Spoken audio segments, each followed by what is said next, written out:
Alrighty. Hold on. What the hell? Oh, my webcam.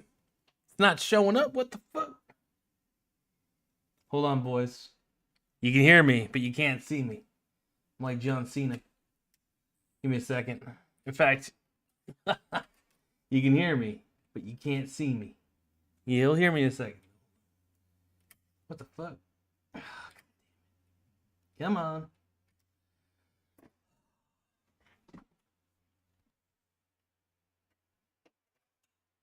Some bullshit.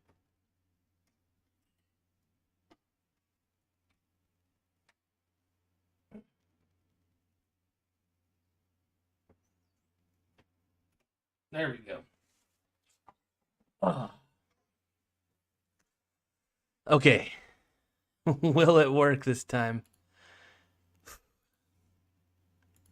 Let's get rid of it and get it back. Okay, here we go. Perfect. You can see me. Oh my god. So that was a rough start. First minute, nothing but darkness. The void. Welcome to the Michael Garza Show. I am Michael Saylor's biological stepdad. Why do I earn this title? Look how I'm a little bit sunburnt. I was playing ball down at the park, and that was actually pretty fun. I did a one-on-one. Like the kid was like, I don't know, he's like 18 or something. But good. He's good. He's good at playing though. Really good player. I still won. I mean, I still got the shot. I still got the driving ability, and I finessed my way to the hoop, and it's just the way it rolls. So I still have that goat-like ability. I still got that strength to a degree. But that's fun. It was a really close game, though. One of the things that anybody who's younger than me has is the ability of speed. I could still, even though I get tired, I still end up pushing through somehow, some way. I don't know how I do it, but yeah. But that was a fun game, fun match. But yeah, he was good. He was good. What I really want to talk about, though, is Michael Saylor, and you all know him as the greatest Bitcoin shill of all time. Let me just show you guys the greatness of Michael Saylor.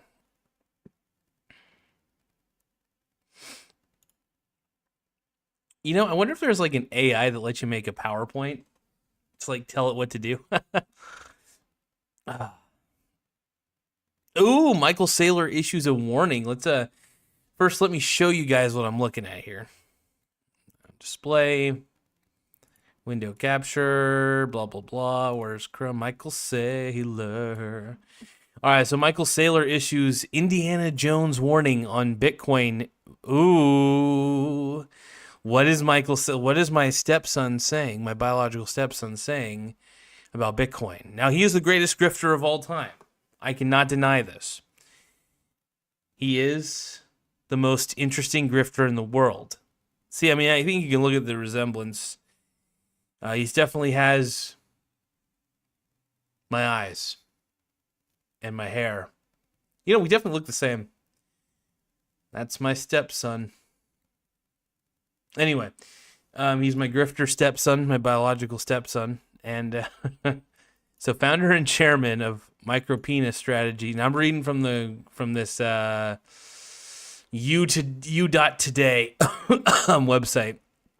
Founder and chairman of Micropenis Strategies, business intelligence giant Michael Saylor has issued a new Bitcoin tweet, which contains a warning to those who seek investment tools other than BTC. Saylor is a vocal Bitcoin evangelist. Okay.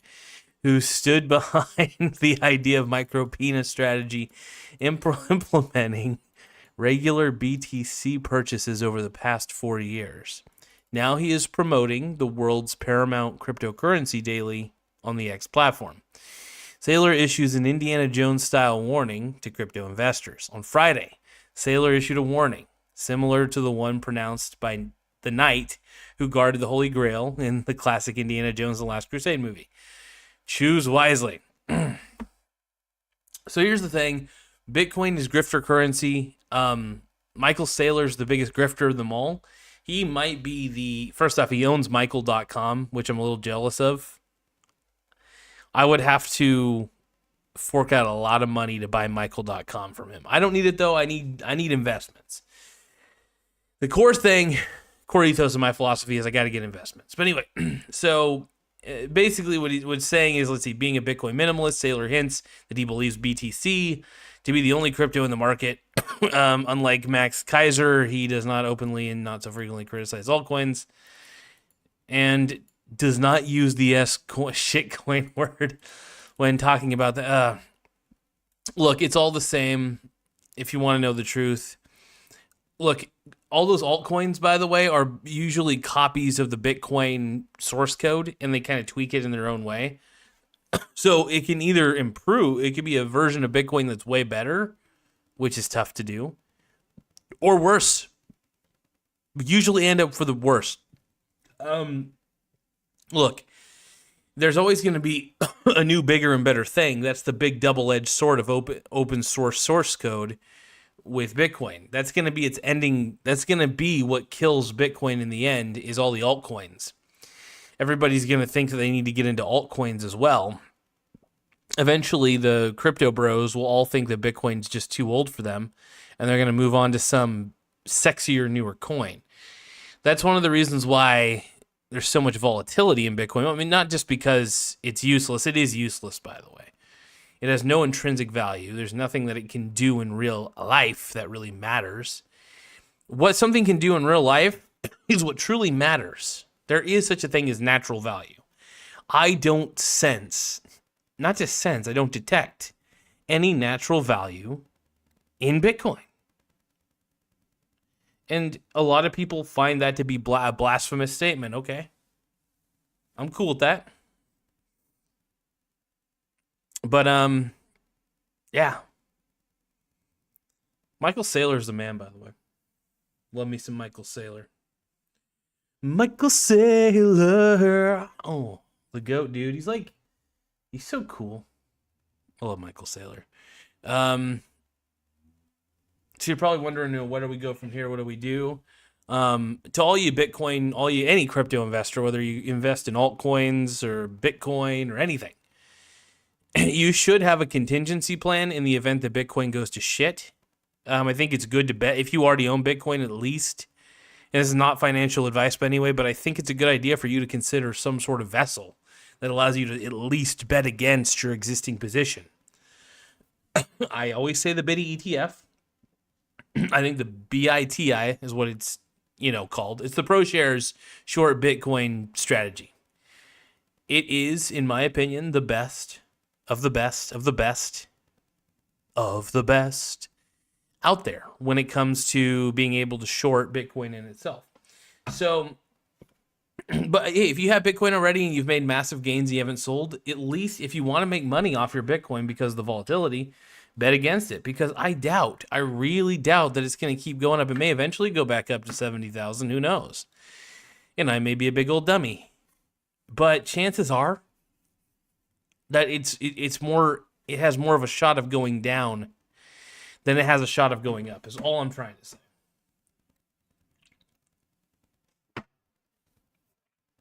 I do believe that Bitcoin and all crypto does participate in the greater fool theory. While we're looking at Michael Saylor news, let's look up some sweet-ass Michael Saylor. Oh, my God.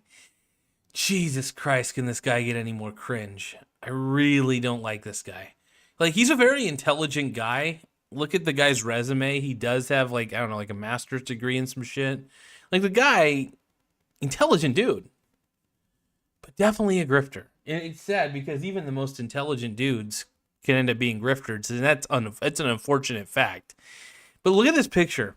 Is this not the dumbest, most cringiest picture? This is Michael Saylor, I think his official Twitter page. God, that is so cringe. I don't like to use the word cringe because even I find the word saying it cringy, especially when I say it, but look at that. Jesus Christ. What am I looking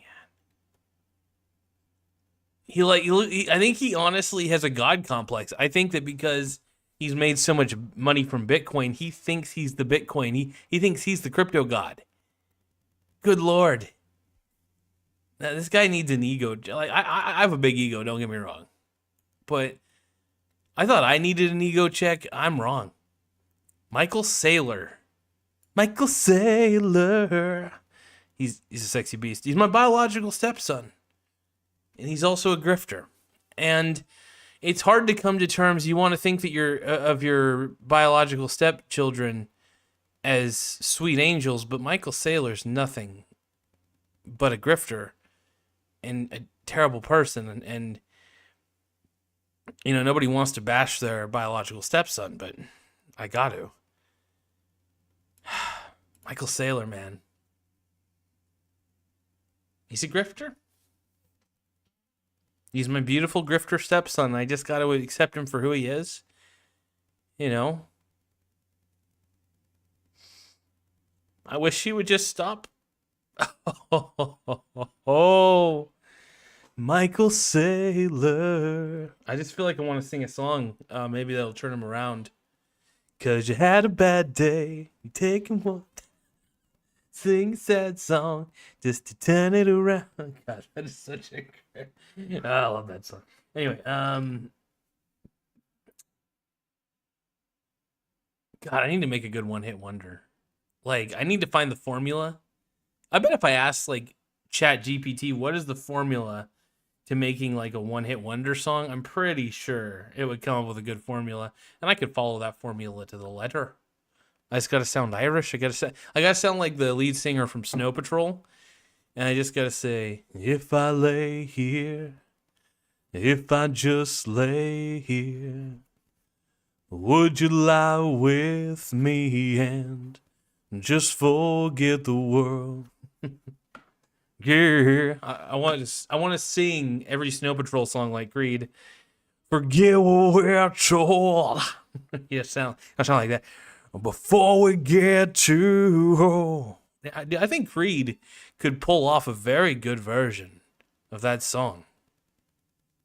I would love to see it.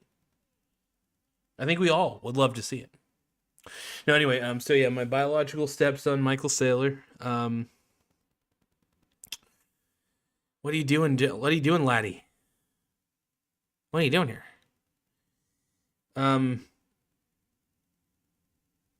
Can he be saved from the Bitcoin? Does he inject Bitcoin into his arms? I don't know. Good Lord, man. Now, I still don't think Bitcoin is the future, but it is possible that maybe somebody will take that source code and do something grandiose with it. Maybe I'll take a gander at it. Maybe I'll take a poke at it, really get myself familiar with it, try to come up with my own fucking bullshit altcoin. I wouldn't mind making something. There's got to be better uses for a decentralized ledger than using it as a form of currency in the digital form. And I just don't think a decentralized ledger can truly have any real natural value. It's a cool concept. I think it's actually pretty badass of a concept, but a badass concept doesn't equate to actual value in real life. That's my only issue. That's the only issue I have. Simple as that. Outside of it goes, make sure you drink Goya coconut water. I love this shit, by the way. This shit's the tits. Put some Goya in my butt. Please be nice to my butt. Just don't call me a slut. Hey, be nice to my butt. Mm-hmm.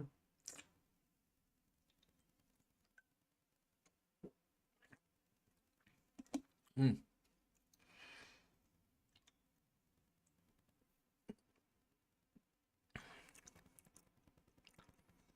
Mm. With the pulp. Mm. I will admit, drinking coconut water has really helped me get a little thinner. Just in general, for sure, I've been losing quite a bit of weight. Also, I've been doing more pull-ups, as you can see with the little pull-up bar behind me. It's been good. I've been doing a long form, kind of holding. I've been doing a lot more, what do you call it, where you just hang there I guess you call them hang-ups. You don't actually pull yourself, you just hang. That actually has been helping my back straighten out. I got a new bed too. I feel just better in general. I feel like for a while, I've been vacuuming my floors a lot more, trying to be just a overall cleaner environment around me, more spacious. I've been getting rid of stuff. I don't really own that much stuff to begin with, but I've been even decluttering even further, which is really nice. It's relieving. Yeah. One person who I'm thinking about giving my Hot Wheels to is my good buddy Slack. I might actually give him to my brother, though. I kind of want him to sell them because I think my brother needs money. And yeah, I think I mean, it depends on if he has time and if he wants to ever sell them, but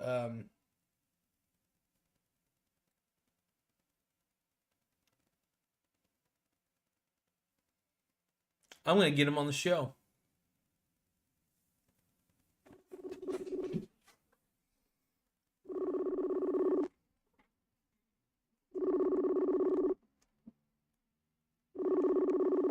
We'll see if he answers. He might.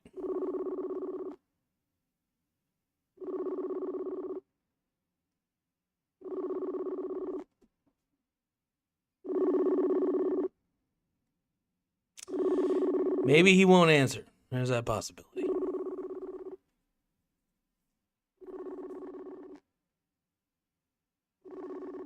He might be busy.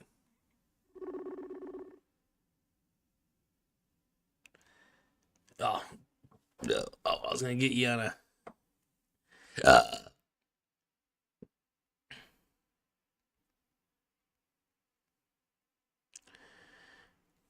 Well, if he calls back, he calls back. We'll see. Keep the ringer on just in case. Whew. Yeah. We'll see if he calls. Until then, I was going to give him all my Hot Wheels. It's going to be the goal. I think he could use the money more than I could. You know, maybe I'll just sell them and try to give him the proceeds or something.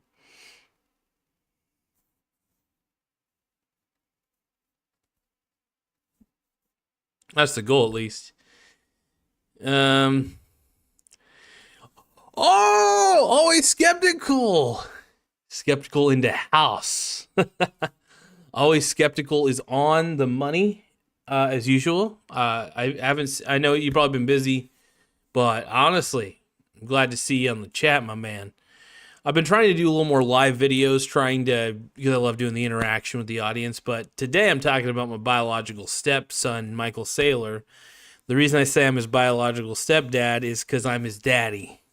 Deep down, I'm his daddy. He loves his daddy.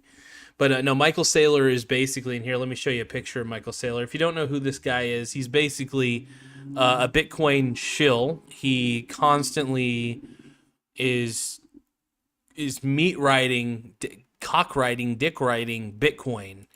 And he's a Bitcoin dick rider. That's for sure. Look at that face, by the way. He's like looking at you. He's like, yeah, I ride Bitcoin. Michael Saylor and I look like we could be related. He might be my dad, is what I'm thinking. Michael Saylor and I need to go on Mari, and I need to see if he's my dad. Michael Saylor, are you my dad? That's the question I'm asking now. Look at that. Look at that. See, I don't know if you guys see this picture here. See where my mouse is pointing? That's gotta be like, dude, mom, did you bang Michael Saylor? I think my mom banged Michael Saylor. Shit. That picture above me, though, like right above my head, if you look, fucking creeps me out. He thinks he's Bitcoin Jesus, dude. He's got a God complex, and it's fucking terrifying. Oh, man. Hey, you know what, though? He just issued a dire warning that Bitcoin might be in danger. So it might be enough for him to cause a massive sell-off, which is the point, I think, because he legitimately believes in Bitcoin. Whereas somebody like myself just thinks that Bitcoin is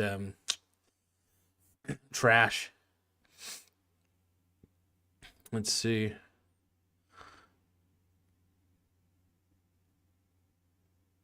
Dude, Saylor was the milkman, is what Always Skeptical just said. And I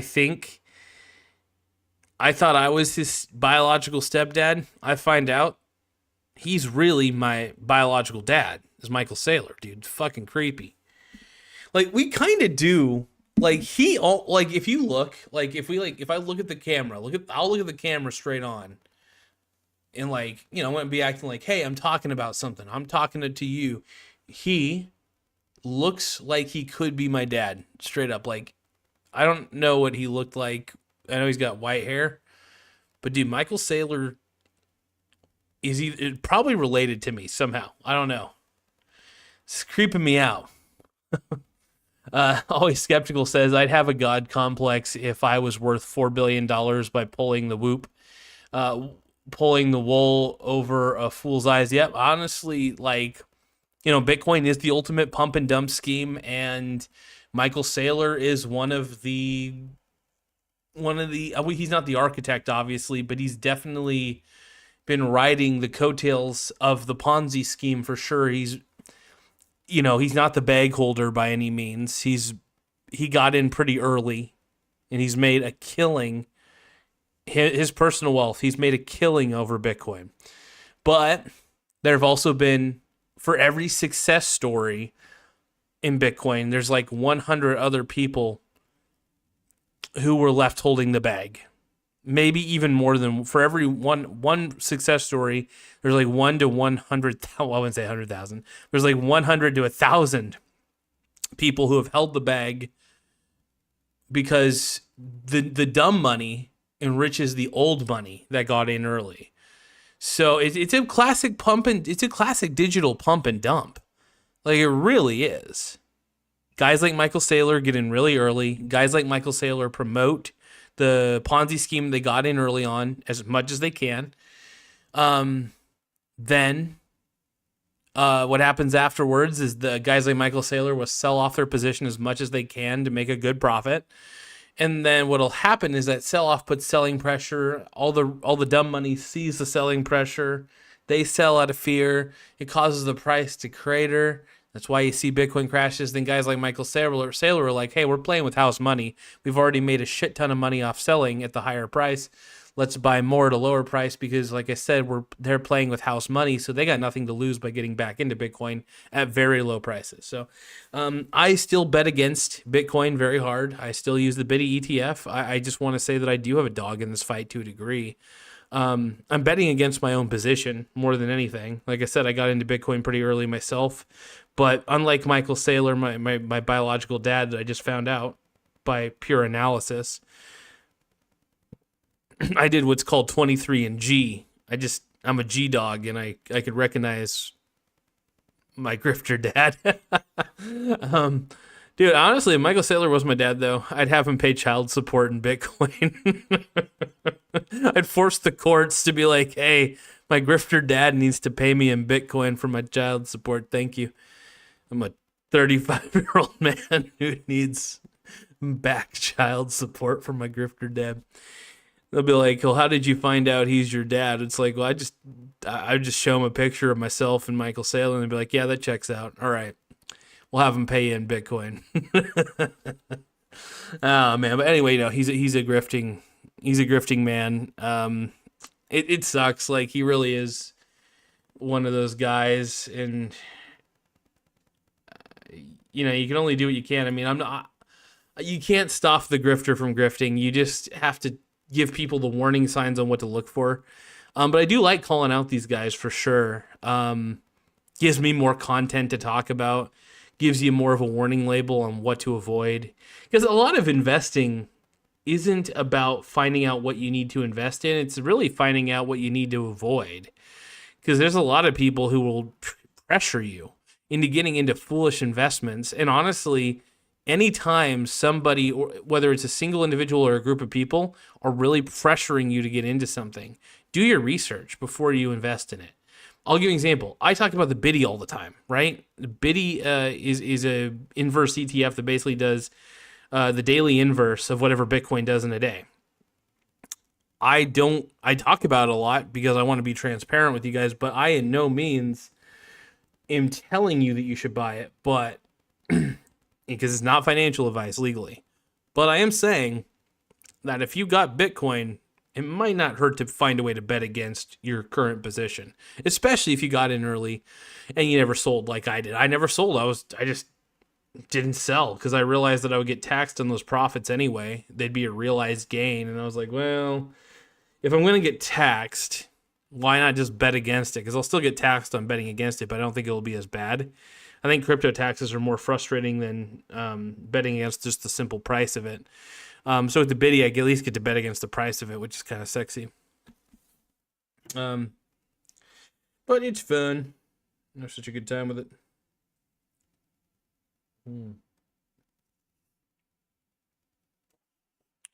I am a bougie white woman because I drink coconut water. I love coconut water. God damn, I'm a bougie white woman, bro. Oh. I'm just glad Always Skeptical is on the chats right now. I'm not on StreamYard at the moment. Otherwise, I'd just invite you on the stream, bro. But I'm just doing OBS Studio for the time being. It's just easier to configure sometimes. StreamYard, if you do the free version of StreamYard, it only streams at 720p. I mean, if I had a paid version, I could do 1080p, but you know, why have a paid version when you can use OBS Studio for free is the way I look at it. Makes life easier. Eventually, though, I might do StreamYard because I think StreamYard, if you have a paid version of it, actually allows you to stream to multiple social media networks simultaneously. For example, I could stream on YouTube, X, Facebook, all at the same time, which is a tempting thing to do. Honestly, a very tempting thing to do. But really, my main focus is YouTube. It's the second largest search engine in the world, if you think about it. So that's the main focus. To stay focused.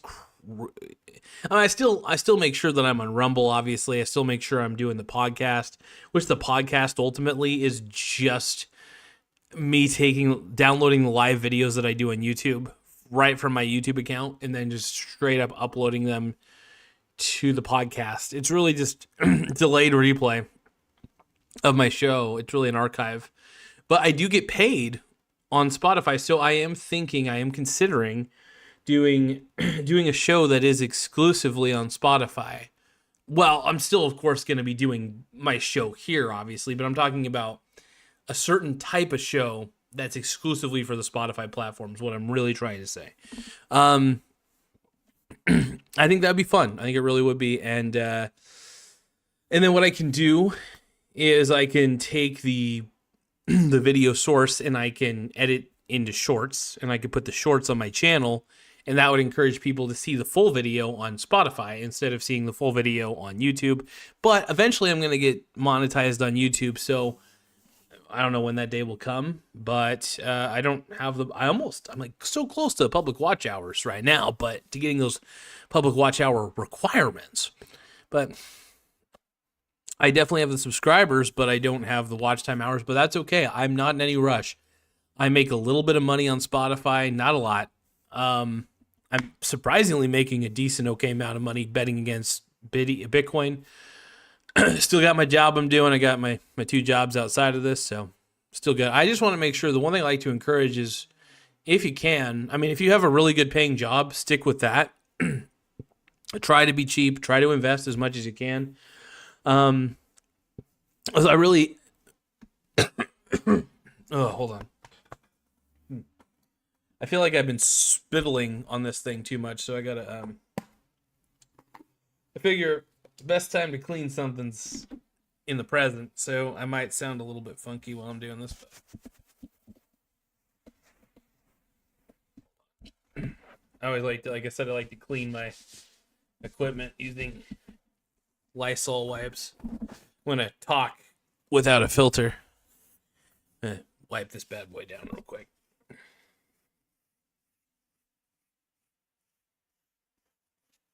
One moment, folks. Sorry about that. Kira, what is up, G-Dog? Kira's saying, hi, yo. My boy, Tim Smith in the house saying, sailors are hot. Well, we're talking about a specific Michael Saylor here. It's not he's the Bitcoin sailor. I'll show you some, if you want to see what real sexy looks like, we'll talk to you, we'll show you my boy real quick. That is what I actually found out during this through 23andG, which is basically me just taking a look at it. Sexy looks at Michael Saylor. I realized that he's my biological dad. So I thought the entire time I was his biological stepson, and it turns out that, quite the opposite. So I think Michael Saylor owes me a lot of money in backed child support, and he's gonna have to pay in Bitcoin, is what I was saying earlier. To always skeptical. I don't know if he's still on at the moment, but I was telling always skeptical that Michael Saylor needs to pay his child support to me in the form of Bitcoin. So, so Kira is also saying, "Damn it, Tim! I love the fact you're just saying sailors are hot." Tim wants to bang some sailors, bro. Good for him. Kira is saying that Saylor's Twitter profile pic says all you need to know about him, LMFAO. Yeah, I mean, he definitely has a God complex. I mean, look at that fucking, I don't know if you guys can see my mouse at the moment, but look at that Twitter profile picture. That fucking kills me. He really thinks he's like the god of Bitcoin, dude. It's hilarious. And what a stud he is. Tim is also saying this sailor guy looks like Grant Cardone with a beard. Are they the same person? Michael Saylor might be, if Grant Cardone ever was into cryptocurrencies or anything, I really do think that Grant Cardone would look like Michael Saylor. He'd probably grow out a beard. He'd probably think he's a god amongst men. And that's about it.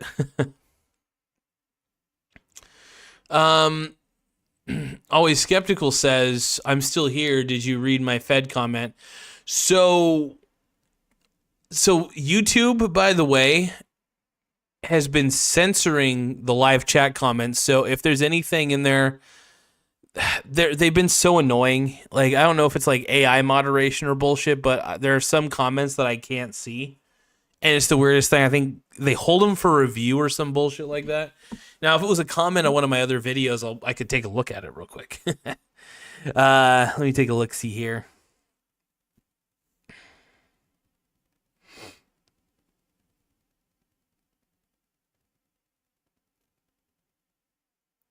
Oh, Bitcoin. Bitcoin, my ClickCoin. Oh, boy. Oh, I don't see any comments.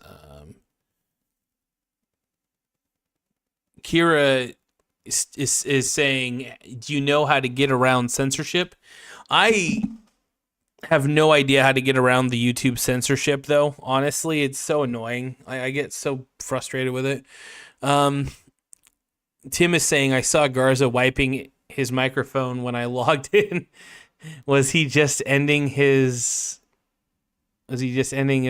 No, I wasn't ending my stream. I was honestly, while I was going live, I decided, I was like, I need to clean I needed to clean this, which is my second little muffler. I always forget what it's called, though. It's a filter. Oh, my bro's calling me, by the way. All right, hold on. You're live. Okay. You're live on air. What's going on, big dog? No, dude, nothing much, man. I was gonna say earlier, do you want my Hot Wheels? Dude, right now I know where to put them. I'm talking about for selling them. I think you should keep them. I think you should keep them a lot longer. Oh, dude, I want to sell them, man, and then I could throw them into. I don't know. I can give you the money, and you can put it into an investment portfolio. Watch that shit grow, bro. I mean, if you want to sell the Hot Wheels, that's on you, and how you want to distribute the money is on you as well. Those are your Hot Wheels. You do as you feel is best for them. Well, I was gonna help. I wanted to get the proceeds to the cat. Dude, those cats, they are disgusting. Oh, they're sweet cats. They're sweet cats. I know. I gotta take Weeze back to the vet. Is Weeze doing okay? Oh, she's still battling the sinus infection or the upper respiratory thing. I gotta get some stronger medicine for her. So I gotta do that. So that's gonna be fun. Yeah. But yeah. overall, she's doing fine. Yeah, man. As long as the kitty's doing okay, man. I just hope that upper respiratory thing gets better. Make sure that you vacuum your floors. That's a big deal. Make sure there's you really vacuum as much as you can to keep the air as pure. Do you have an air purifier in there to help wheeze out with any air impure? Yeah, so it's funny you say that. So I just was talking to Lambert about this, and we're dealing with some pretty bad dander in there. I think. So I'm dealing with a lot of my coughing and my sickness. Do you have a good vacuum? I do. I have a good vacuum, but I think a lot of my sickness that I have is solely from the dander in there. When I leave and I'm gone, I don't feel as bad. So here's what the plan is. I'm gonna be completely steam cleaning every single part of the carpets, the furniture, everything upstairs. Going literally every nook and cranny. That's smart. And then getting the old fat purifier. Yes, it really helps. Oh yeah. Dude, honestly, get it high. I mean, you don't have to get the highest end one, but get a decent one off Amazon, dude. I got one of great examples. I got one called Winix because the air here in this apartment specifically, you could tell it had a mold problem before, and there's still residuals. So an air purifier definitely helps in most situations. You will thank yourself for it, and your cats will thank you for it too. It'll help you out big time for sure. Oh yeah, absolutely. Especially going into summer, it's gonna get hotter. The dander's gonna get worse. So, but yeah, I just talked to Lambert about this, and it's gonna be something to completely take care of on that end. So it's in the works. Well, good man, dude. I just want to make sure you're good. Just make sure the kitties are good, and yeah, honestly, good air purification's a big key. I got a big old fat air purifier I keep in my room. I try to vacuum as much as possible. Carpet collects all sorts of shit, man. So it's really good to keep up on the vacuuming for sure. Yeah. Oh, yeah. Carpet's gross, man. I would prefer a wood floor, to be quite frank, but wood floor and just a couple little rugs or something, but stuff like that. Yeah. Well, any day of the week, man. Any day of the week. Yeah, we're basically, so I'm just doing a live video right now. I'm just talking about this guy being my biological stepson, and Tim? no, I mean Tim might be my biological stepson actually. No wait, Tim's older than me, dude. I might be Tim's biological stepson now that I think about it. So Tim, I just want to let you know, Tim, you got to pay your child support in Bitcoin. He's on the live chat right now. My man, dude, my boy. Oh, Tim's on there? I think he's on live chat. I think he's on he's just on the chat, just chatting away, and everybody's chatting. Yeah. While it's funny, we're having a conversation. Everybody's just kind of in their own chat, where they're chatting, talking about random shit. Let's see. That's funny. No, I love doing live videos. This is so much fun. Anything can happen. Somebody can call you, I called you and you didn't answer, and I was like, oh, he'll probably call back. And I wanted to get you on the show, and, do you got any important words of wisdom to anybody out there? Yeah, I got a couple of them. Rudeness is the imitation of, is a weak man's imitation of strength. So, you call me weak? If you're rude, that means you're rude. I'm rude as shit. I'm not always a nice guy. Running problems is the same as running in place from a lion. You know, there's some words of wisdom from it for you. Running in place from, what about actually running away from the lion?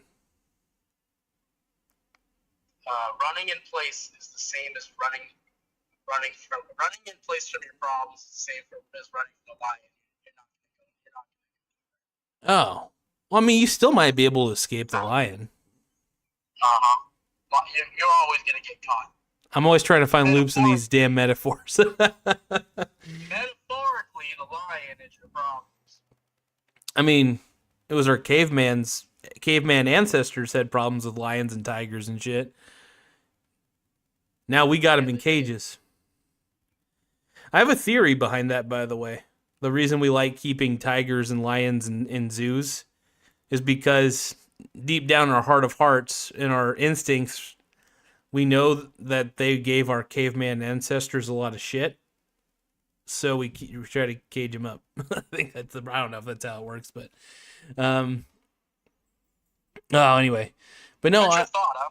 That's my thought. I don't know. I think that I think a lot of our behaviors are instinctual, and a lot of them are instincts that we get straight up from our caveman ancestors. Like, I'm talking about like early fucking human beings in the caves sort of shit. I mean, dude, we come from the same, we all come from cavemen at some point, Oh, sure. And those instincts still live within all of us. Those Absolutely. Dude, why do you think I'll give you an example. The first time I ever saw a snake in my life, I instinctively knew to stay away from it. Like, I was like, I should not touch this. Like, I never saw a snake before in my life as a kid, and I was like, I know I can't. I gotta stay away from that little fucker. I think because our ancestors knew there were poisonous snakes, you gotta stay away from those bastards, Don't let them bite you. Sure, instinctual, man. It's like laughing, crying, running away, fear. It's all instinctual. I'm going to read some comments real quick. Read some of the comments on here. So Tim Smith says, this stream is the Woodstock of Coos Bay. I agree with that. This is like Woodstock 99. Who's Fred Durst? The man. Fucking Limp Bizkit's. But who's going to be Fred Durst? Wiggity, why? You know what time it is. Keep on rolling, baby. Oh, man. It's my way or the highway. This time I'm going to let it all come out. Okay. I love Fred Durst, dude. I still listen to Limp Bizkit, dude. They're still making tracks. They're still kicking ass, bro. And then let's see. Some people are talking about crypto on here. I'm not going to read all these crypto comments. Bots? No, they're not bots. They're people, but they're. Let's see. Kira, I know, is a crypto advocate. No, Bitcoin advocate. Not a crypto advocate, but a Bitcoin one. Because Bitcoin technically is different from all the other cryptocurrencies to a point. Let's see. I don't know. Anyway, all I got to say is I do agree with Tim. This is basically the Woodstock of Coos Bay, the stream is. So this is what everybody's been trying to witness and watch. I did a shirtless episode the other day, which was pretty good. I know that's what people really were looking to see. I think Tim's entire office, by the way, Tim Smith's entire office has been keeping up with my show, and they really appreciated my shirtless video. So I had an entire office look at my shirtless sexy pecs. I got a McDonald's body, basically. Uh-huh. I look good without a shirt off. That's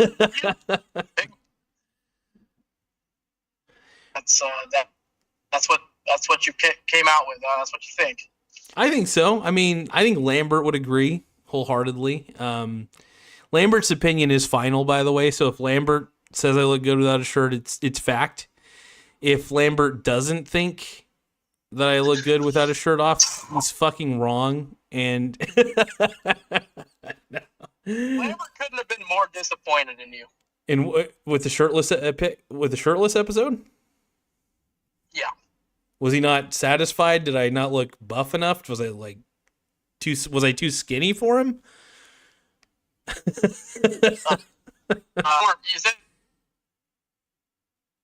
We'll say what?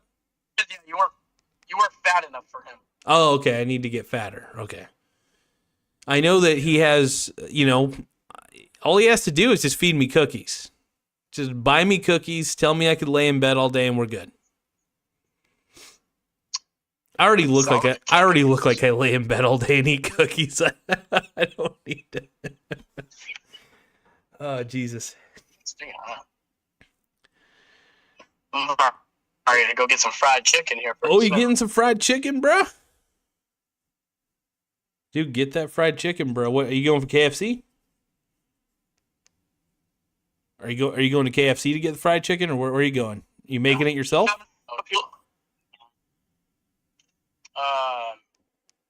No, I'm not. I'm up here in Beaverton, and I am going to get on the motorcycles with Doug, and we're gonna go ride to downtown and go grab some fried chicken. Hey, dude, get it.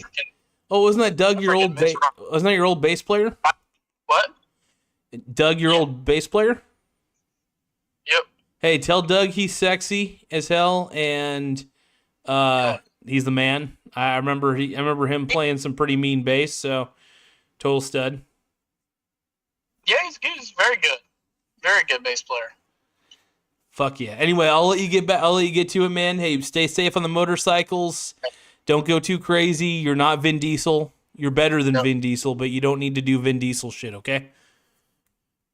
I agree with that. I couldn't agree more. All right. Now shave your head and just say we're doing it for the family. All right, bro. Yeah, have fun, all right? All right, love you, man. Bye. All right, that was my bro. My brother.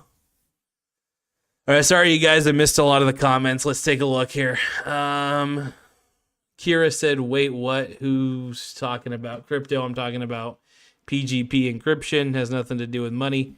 Hold on. Let's see. Tim is saying, can you use PGP encryption on Garza's nipples? Kira says, yes, but it would be incredibly inefficient. Okay, first I'm not going to show any more Michael Saylor real quick. I'm just going to go back to the main, no background here. Tim says, I haven't been PGP encrypted since my honeymoon. Nice. Get it, Tim, my man, dude. Oh my God, so badass. No, I'm loving the chat interaction I'm having right now with you guys. It's always super fun. I get into it. Oh, I was gonna start this as my new series, by the way, my new docu-series, my live docu-series, where I talk about how I'm basically, whoever's biological stepdad. My next docu-series is gonna be about my boy Meet Kevin. I'm basically his biological stepdad, and it's basically another way of me saying that I'm his daddy. I'm everybody's stepdad, biological stepdad. So you can't avoid that. Is all I'm trying to say.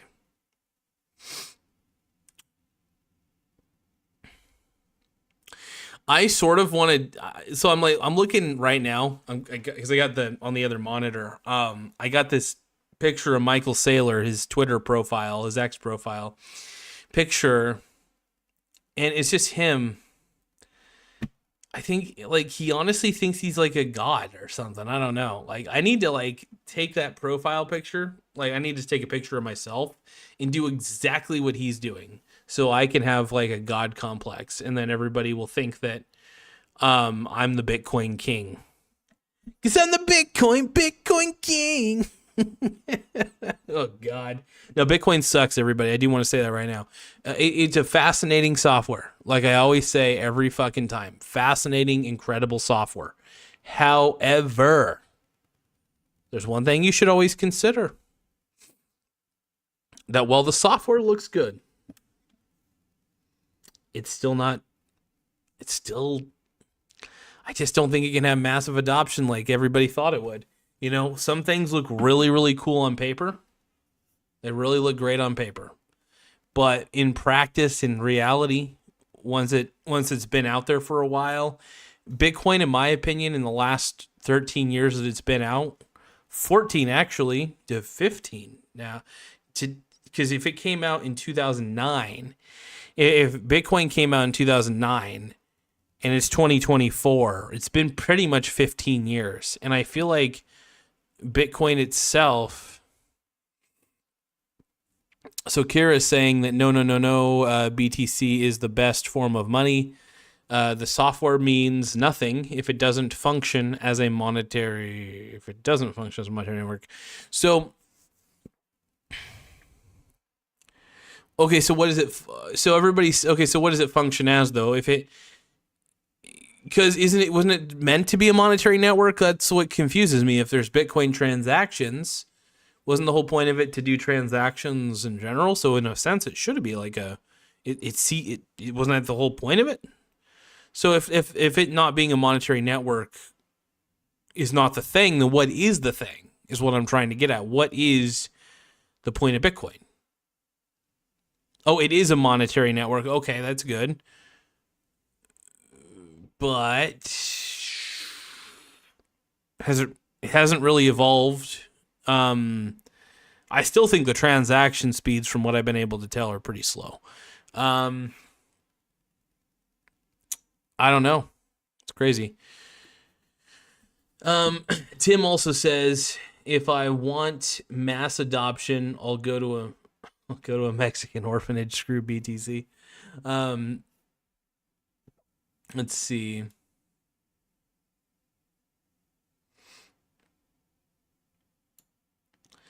Kira is also saying, I'm saying if you don't believe in Bitcoin being a monetary network, there's no point in praising the software.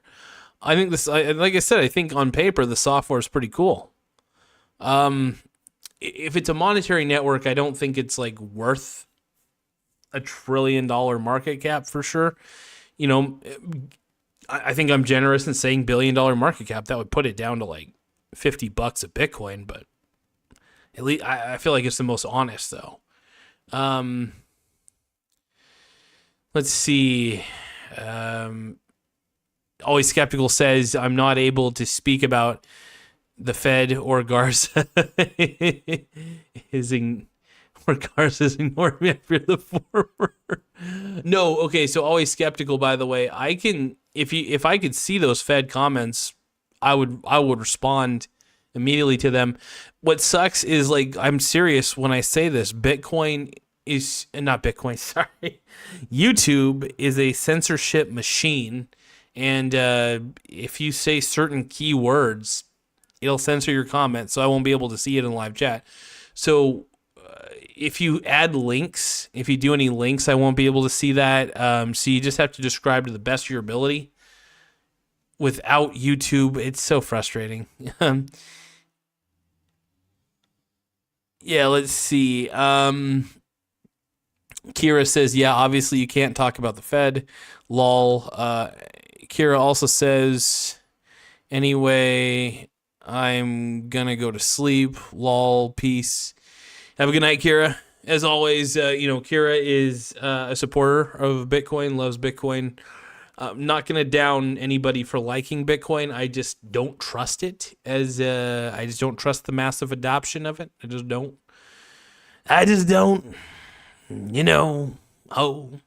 But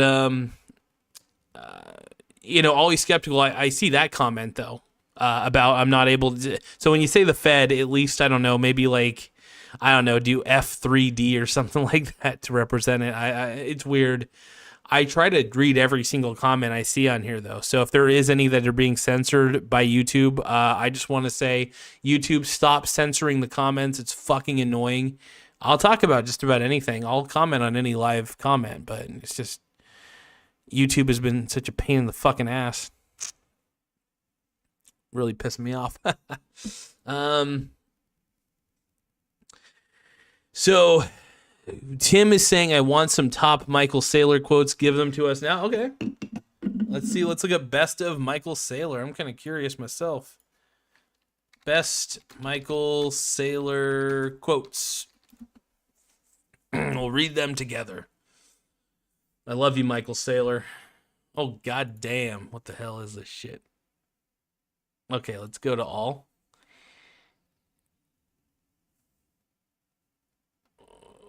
Good lordy. All right, so brainy quote. All right, let's see here. Okay, so let's take a look. I'll do some Michael Saylor quotes real quick. The god of I'm just gonna call him the god of Bitcoin and my biological dad at this point. Jesus Christ. All right, so Bitcoin. Okay, so one of the quotes says, "Bitcoin is a bank in cyberspace, run by incorruptible software, offering a global, affordable, simple, and secure savings account to billions of people that don't have the option or desire to run their own hedge fund." Hold on.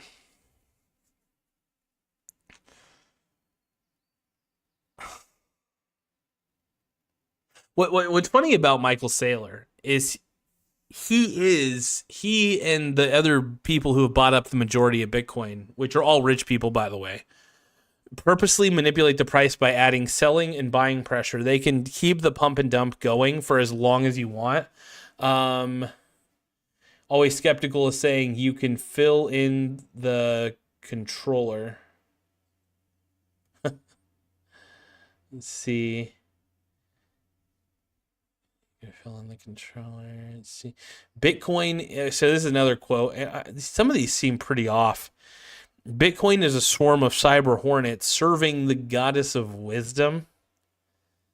What the fuck? Feeding on the fire of truth, exponentially growing even ever smarter, faster, and stronger behind a wall of encrypted energy. Okay. Of encrypted energy. That is the most inaccurate statement I've ever heard. There is no wisdom that is being served. Oh my God, feeding on the fire of truth. First off, Bitcoin doesn't grow in intelligence.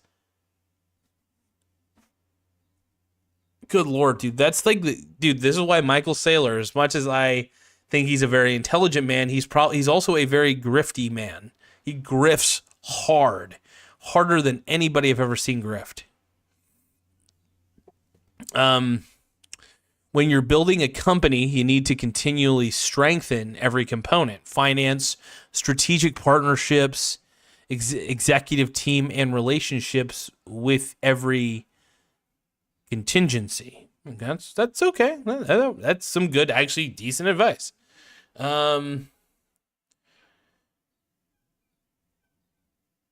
Okay, so Always Skeptical is saying they're absolutely banning anything I say without direct keywords. Always Skeptical said half of what is posted is being blocked from you. Can I call in? Yeah. So I'm not. Hold on. I can have you call in, but I'm on OBS. So if I have you call in, it's got to be through like. Let me think of some. Do you use Discord at all? If you don't use Discord, we might have another option. There's actually plenty of other options. I could try. We might be able to do Google Meet. Hold on. If you have a Google account, give me 1 second though. I'm actually gonna just go to normal mode real quick. If you have, let me see. This is a long shot. Give me just a second here. So I might be able to get you on through Google Meet. This is a long shot, but because I'm not on StreamYard on this stream right here. The stream I'm on OBS, which is very limited when it comes to direct. But I could probably get you to at least be on like an audio call or something. Hold on.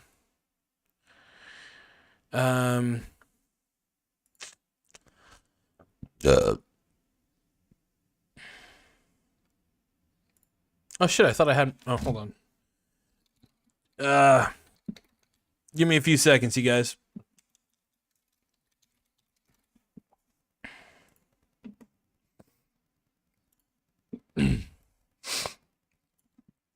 Oh,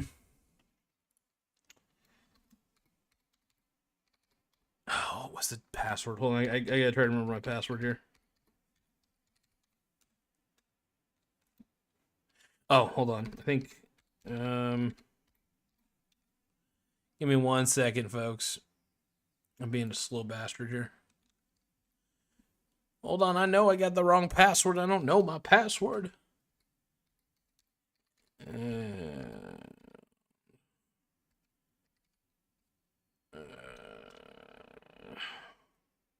Which one is that?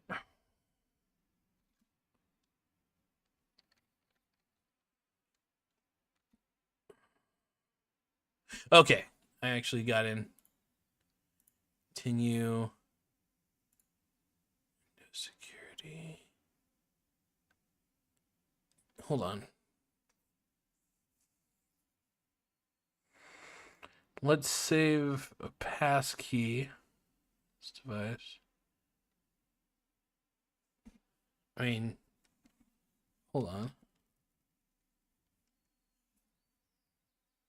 Fine, whatever. I don't know what it would be. Something.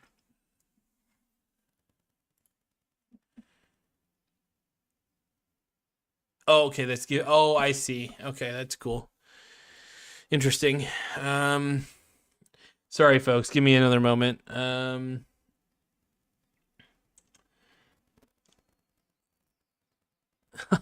Tim says I had a Google Meet sub at Subway. Damn.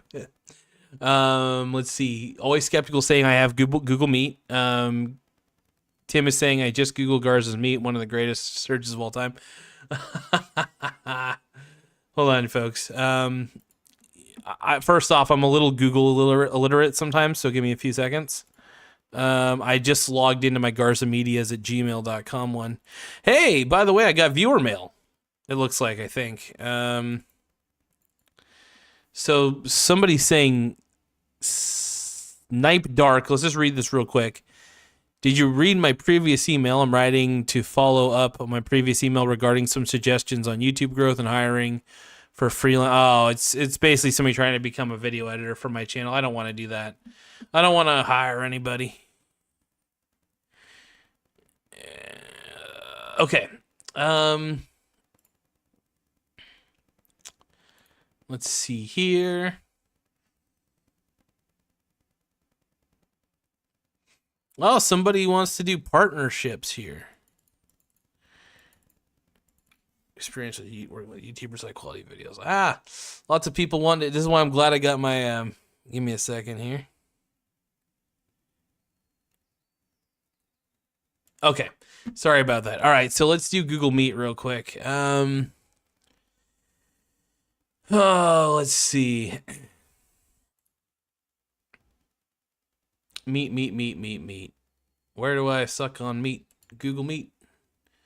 Oh, it's probably in one of the Google tools. Hold on. Let's see. Come on. Contacts. You know what? I bet if I just look up Google Meet, I'll find an exact thing for it. Google Meet. Oh, there it is. Meet.google.com. Okay, cool. All right.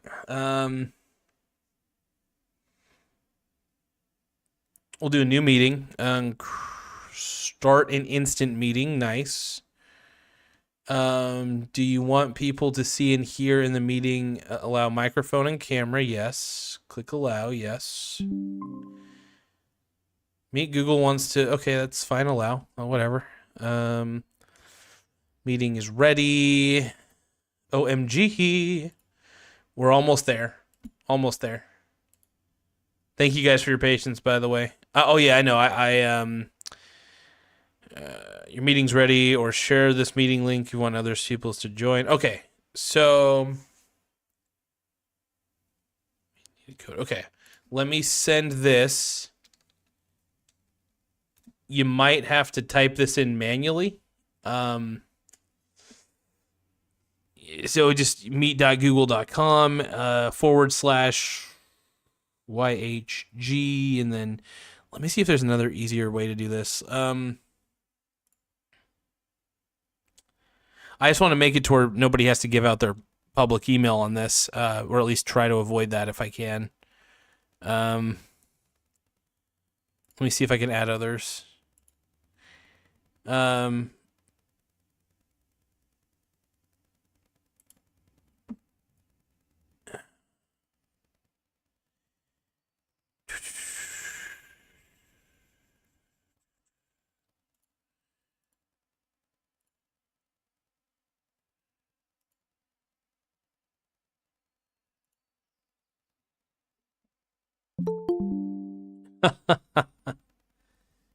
Okay, someone wants to join the call. Okay, nice. Let me get in here in just a second. Always skeptical. Hold on. View. Admit. There we go. Okay, I got you on. Sorry about the delay. I'm like an old man with freaking Google. No worries. You probably won't be able to see me because my camera's being used on the live chat, but that's okay. At least you can hear me. That's the most important thing. Am I on the video? Nobody can see you on video, but I can put you on the video real quick if you want me to. Or if you just want to have audio only, that's fine too. Audio only is totally fine. The live is totally off. Oh, okay. That. Yeah, we'll do audio only, man. Whatever you're most comfortable with. That's my goal is to get you feeling right. And by the way, Tim, if you want to get your booty in here too, you're always welcome, my man. This is the first time I've ever used Google Meet in this capacity, so yeah. that's kind of cool. And I appreciate the going through the process. But my only thing is that I studied the Berlin Wall, and I went there and I saw East and West Berlin, and I saw the censorship, and I met with a man that was imprisoned, and he's a political prisoner, and it reminded me of what we're dealing with right here. And I said some things that went against the Fed, and it was no keywords. I was thinking very deeply about how I would phrase things, and they were being censored. And it was shocking to me because all I said, let me read what I said. So the Fed has created a crying wolf monopoly. And what I mean by that is that the Fed has put the people in a position of ambiguity. They're confused. They don't know what's going on. And so whatever they say is going to affect markets in a tangible way. So you can sit there and analyze a speech from somebody at the Fed, and you can come to the conclusion of whatever, and that conclusion leads to markets decisions. And so that was basically what I was saying, and I couldn't, in any machination of what that wording is, could not be posted to YouTube comments. So it was frightening to me. Damn, that is weird because because the fact that I couldn't see the majority of your comments was concerning to me. It's like you should be able to trash talk whatever the fuck you want to trash talk. You know, if I want to talk smack about the Fed in any way, I want to talk smack, whatever it may be. If it's like there should be no censorship at all. Yeah, I mean, and ultimately, Michael, we have one thing that controls everything that we're talking about, including crypto. And that is a non-federal agency that is stated as a federal agency, that has no checks and balances of a federal agency, that is a private banking intergovernmental, meaning that they govern their own self, group of banks that dictate to the citizenry by whatever means their ability to produce the currency. That is the Fed. It is stated as the Fed. And I think a lot of people, it's willing to reiterate that, and worth reiterating that statement, because so few people understand that the Fed has no checks and balances. Yeah. The Fed operates independently, privately, with an inner governance, and it control, like, what does it matter if you control and somebody gave this quote: "What does it matter if you control the laws of a country if you can control their money supply?" And I'll stop there. Oh, oh. Well, and that's the thing, man. For me, at least from what I've been able to gather, the one thing that disturbs me about the Fed is exactly what you just said, is the fact that the Federal Reserve is a private company. It's not even truly, I mean, it's definitely at this point nuts deep into the government, but like, it's not, it's technically not a federal agency that you need to even respect in a lot of ways, because it's not officially deemed a federal agency. Is that right? Like, it's technically not federal at all. It's not like, in no way, shape, or form is it a governmental organization. Can I invest in the Fed? Name. The Fed was publicly traded. I don't know if I'd be too scared to invest in the Fed. Tim. Well, do you see Tim, by the way, on there? There's a book. It's something to the effect of the Monster of Jekyll Island or something. Yeah. And there's an island off the southeastern coast of the United States. I can't remember if it's South Carolina or Georgia. I think it's Georgia. But J.P. Morgan and a handful of other people met at a strategic date to create legislation to present to Congress. And they presented a piece of legislation that was what I explicitly said: a multiple large banks creating their own intergovernmental structure, and that they would control the U.S. money supply. And some people speculate that the president at the time had to be bribed and or coerced in order to enable this to happen. And I don't know exactly the time period, but it also coincided with the drop of the gold supply and the gold-backed currency. And so at that point, then you're a fully speculation market. And that's where we are right now, is that the federal funds rate doesn't matter. The federal funds rate is a secondary, and the primary is the word of the Fed, and what the Fed says is affecting markets, because they've left us. I mean, how many years has it been now since people have said that the rates are going to go down? It's been a while. Feels like it's been a while. Damn, Tim, dude, I'm curious about Tim's thoughts on this one. Yeah, I need to stop talking. No, I no, and I don't want you. I was enjoying hearing that, but damn, dude, like, it's it blows my mind how we worship this private company that really it could go away in a day, and it should go away. It should go away, but I don't know, unless it's a company that the government has technically taken over.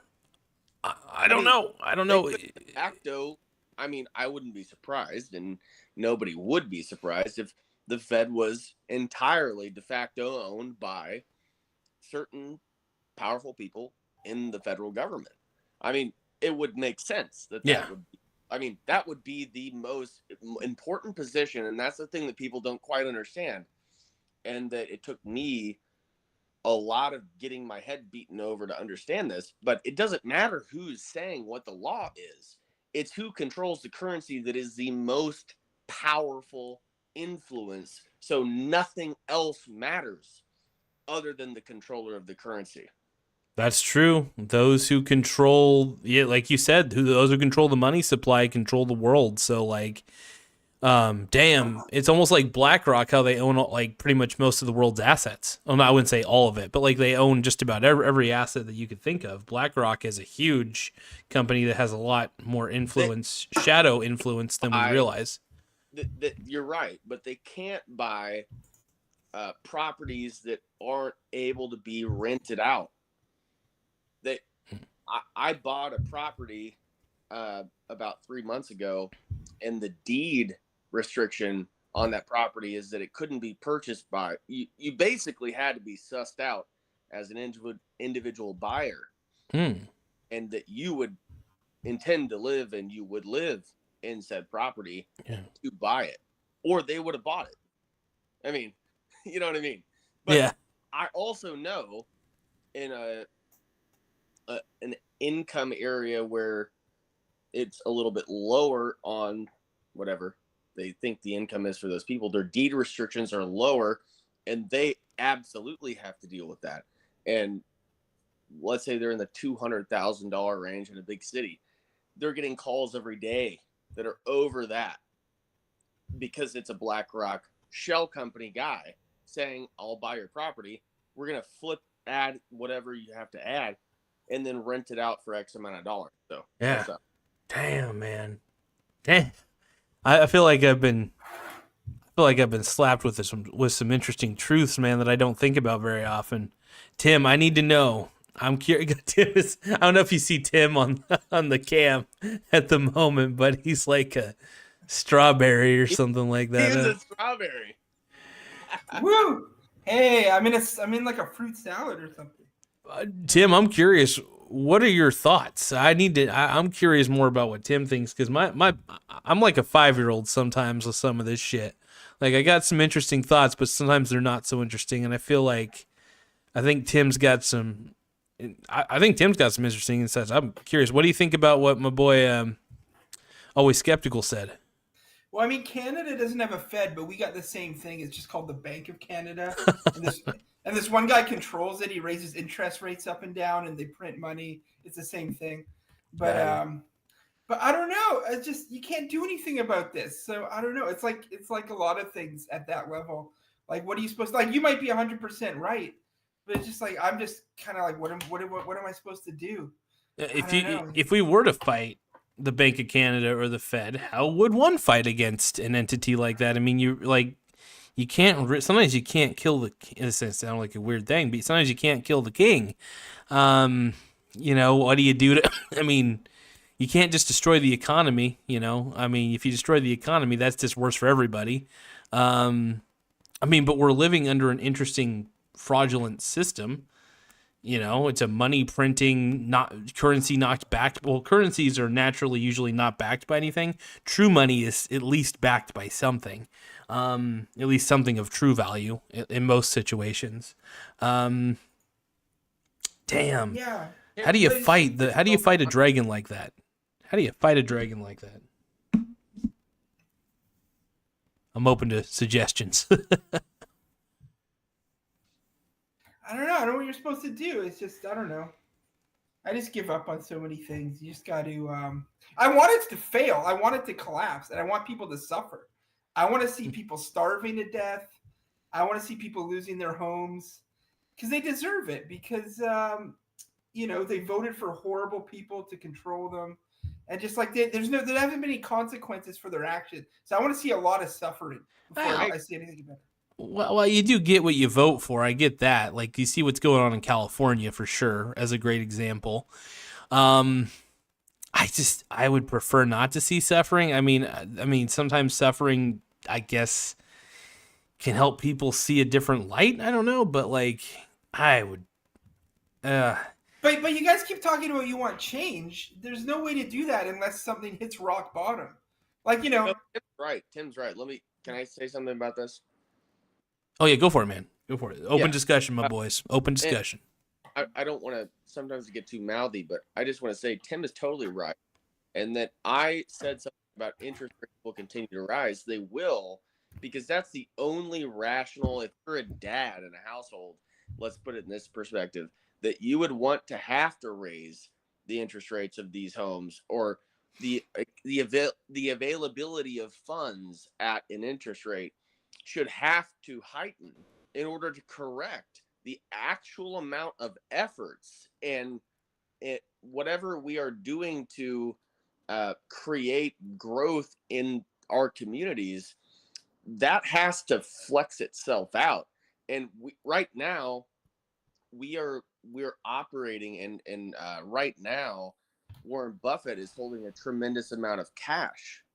And he was asked, why are you holding this much cash? We're talking $200 billion. Fuck.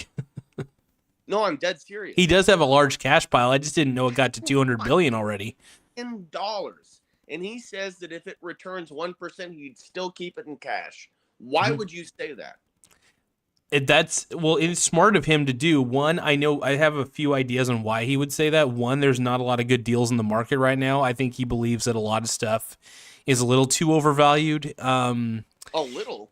Yeah, no, there's a lot. There's a lot. I'm being generous when I say a little, but well, I think he's also holding a cash pile because he thinks there's going to be another market crash, which he's probably right. There's going to be a big correction, and that's why he keeps a stockpile of cash, because he wants to be able to get in on good deals when they come about. So if you have a hoard of cash sitting around, you can really put that capital to work in the short term if there's like a short term bear market or something. But Absolutely.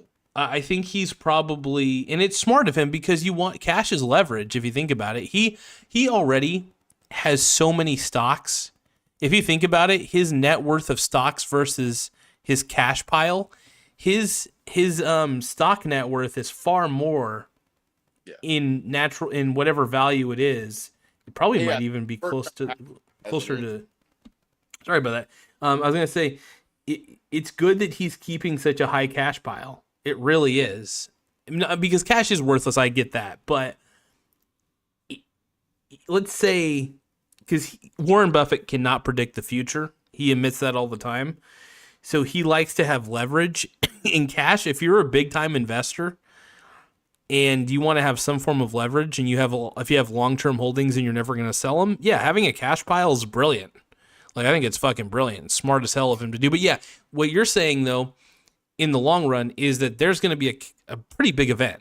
Like, you're thinking that the reason and I believe he's also doing this too, there's going to be a huge event that shakes up the world economy, or just the world itself. I could see that, because there's tensions just seem like they've never been higher between. And I'm not attempting to think that I'm not saying that I think that's going to happen, but it is definitely bizarre, because I've heard Warren Buffett in prior speeches state that he wouldn't have any unutilized cash.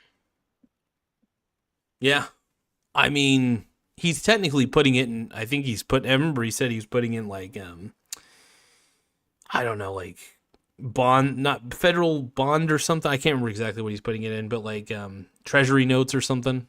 I think he's getting like, I don't know, 2 or 3% returns on it, which is smart. It's a way for you to still hold the money while also getting a little bit of return back for holding it. Yeah. Oh man, I don't know what to think sometimes. Yeah, I mean, that's the Fed ambiguity situation. It's like, that's what they want. Why I said fuck it, and I bought a house at 7% interest rate. I mean, in the 80s it went to 18. You're right on that one, because the interest rates were way higher back in the day, to be quite honest. I think the reason why a 7% interest rate today feels so intimidating is look at the actual prices of houses back in the day versus like the actual prices of houses now. Like houses right now, even at a 7% interest rate, like if they were the same prices as they were in the 80s, a 7% interest rate would be nothing. But since the house prices are just so overly valued up the ass, I would have to have, me and the lady have to have good jobs to do it, and that's it. Yeah, I basically have to rent. Like Tim and I think Tim also rents as well. We have no choice but to be forever renters, like BlackRock wants us to be. But well, I mean, seriously, this sounds insane. I found a good lady, but find whoever can split the rent with you, and you could content house your actual house once you and whoever moves in with you to split the rent, even if you're in a 1-bedroom. I'm saying whatever it means necessary to get to where you want to be. Oh yeah, that's where we are. That's smart, man. That is smart. I'm in a 1-bedroom apartment right now. It's tiny as fuck. Do you at least have like a living room? We have a side business. It is our side business. It is our dinner table. We have like a 4x4, not even, maybe a 3x3 coffee table where we're packing up boxes for a side job. Damn, man. I'm dead serious. But it is what it is. Yeah. Hey man, it's still smart though. You're still keeping your ducks in a row. You're doing the right. You're finding creative ways to make money. That's smart as fuck. Yeah, 2 good jobs plus a side job to get into a house. Fuck. Yeah, but don't you feel good that all your money is going to relieving people's student loans? You're doing the work. You're being better, just like they told you to be. Be better. Hey, that's where it's gonna end. Is eventually you're gonna have to have multiple side jobs and multiple good jobs. A lot of And student really- loans to pay off for to get people into who a, aren't you. and I have a coworker who's like, my wife has this X amount of dollars and she thinks that it should just be washed away. Where'd he go? Oh, there he is. Oh my god, what happened? Did he get kidnapped? Oh, there he is. Oh, I think the phone was just put down. Okay. Yeah, no, I just grabbed the beer out of the fridge. I got one right here. Look at this. Gotta stay hydrated, boys. Is that a craft pilsner? Is what Tim has at the moment? Dude, I'm a bougie white woman. I'm fucking drinking coconut water right now.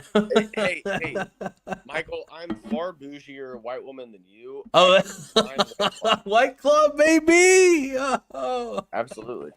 Get day. it? I actually do I do like White Claw though, especially because it doesn't make you feel like bloated after drinking it, man. It makes you get you that quick drunk feeling after about a few of them, and then you feel good. I love it. I'm a White Claw fanatic. I'm a bougie white woman though. How come I'm not on the YouTube stream though? Oh, so it's because I haven't. I mean, I could put both of you guys on here right now if you guys want me to. You guys, We're audio right now, correct? yeah, we're audio only. If you feel like I could put. I don't Both of you need guys. to be on there for vanity's sake, Tim. If you- Fuck's sake. Hey, Tim's looking good though. He's got digital flowers and he's in the metaverse right now, dude. He's in the Yeah. metaverse. I'm vacationing in the metaverse.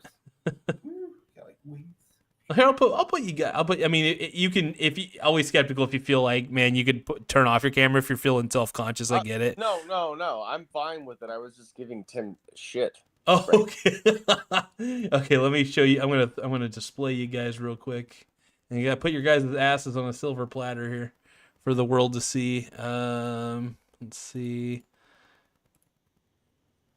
It's gonna look shoddy as fuck, but it'll have to do. Here we go. There we go. Do you see yourself on the stream now, Tim? Not yet. There's a lag. I'm just waiting for it to come up. I don't even have the stream up. Oh no, it's all good. It's all good. The lag that bad that it's not even. All right. I think we're coming up. There is an intentional delay on the live stream, by the way. I think there is like a natural like 15-second, 20-second delay. So it's not going to be exact.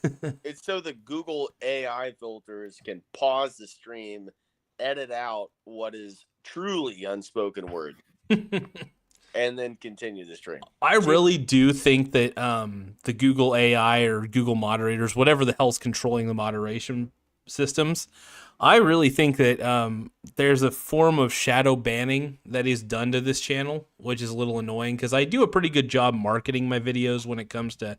I changed my scheme a little bit, so it's working a little bit better. But I think in the search results, I think it's because I don't really focus on thumbnails. That does kind of matter to them, unfortunately. But I don't know. View whore, you do to win. You have to clickbait and view whore and put titties on your clickbait.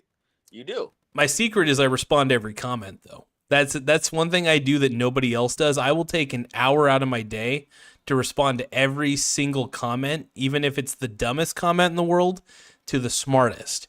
I've gotten people to subscribe just because I chose to like engage. Like even though I'm not always nice to every single commenter though. Like if they're really pissing me off, I'm like fuck you or something like that. But and people like to be daddied. You have to, like you said, you have to tell them the truth, even if they don't want to hear it. Like you said, they enjoy it. I'm a truth teller, man, and I'm everybody's biological stepdad at this point. Is what I'm. I'm your internet biological stepdad. I'm gonna. Yeah, but for always skeptical, it's like last time you were talking about like the Bible and everything, and You know, in all the prophecies in the Bible, at no point are any of them say, well, there was a bit of problem with inflation, there was an interest rate issue, and then God's wrath came down and everything changed. No, you got to hit like rock bottom. And then you got to deal with like bricks flying through the sky, your city's on fire. It's like you got to and then things change. So like America, Canada, you got to like we might be on the way to rock bottom, Yeah. but it's got to hit there. You can't just put all these band-aids up and expect things to change. You're right, and you have to think about also. I like to think back to the time of like 1950s prosperity, and my grandfather is still alive, and he got to live through that, but he got to see a literal genocide of a white man against a white man, and he went to Europe 10 years after that. And my whole thing on that is that we have no idea how good we have it, because they were pulling ice out of the river in his lifetime to put into an ice box to keep things refrigerated. And we don't have any idea. We live like kings, and that's the thing that you hear. It's a trope, but I'm not going to get too preachy about it. But we live like kings in this day, and it's short-lived. And like you said, I don't know what I quoted, if I said anything quoted from the Bible, but you're right. I'm not going to go any further than that. But yeah. The other thing is civilization can go away really quickly. Like you can, revert back to the third world. Like all this technology, if people stop producing it, you run out of people who know how to make things. So we can get back to the third world. We can go, we can get to the 1800s, we can get to the 1700s. Like there's only a certain amount of people keeping all this afloat.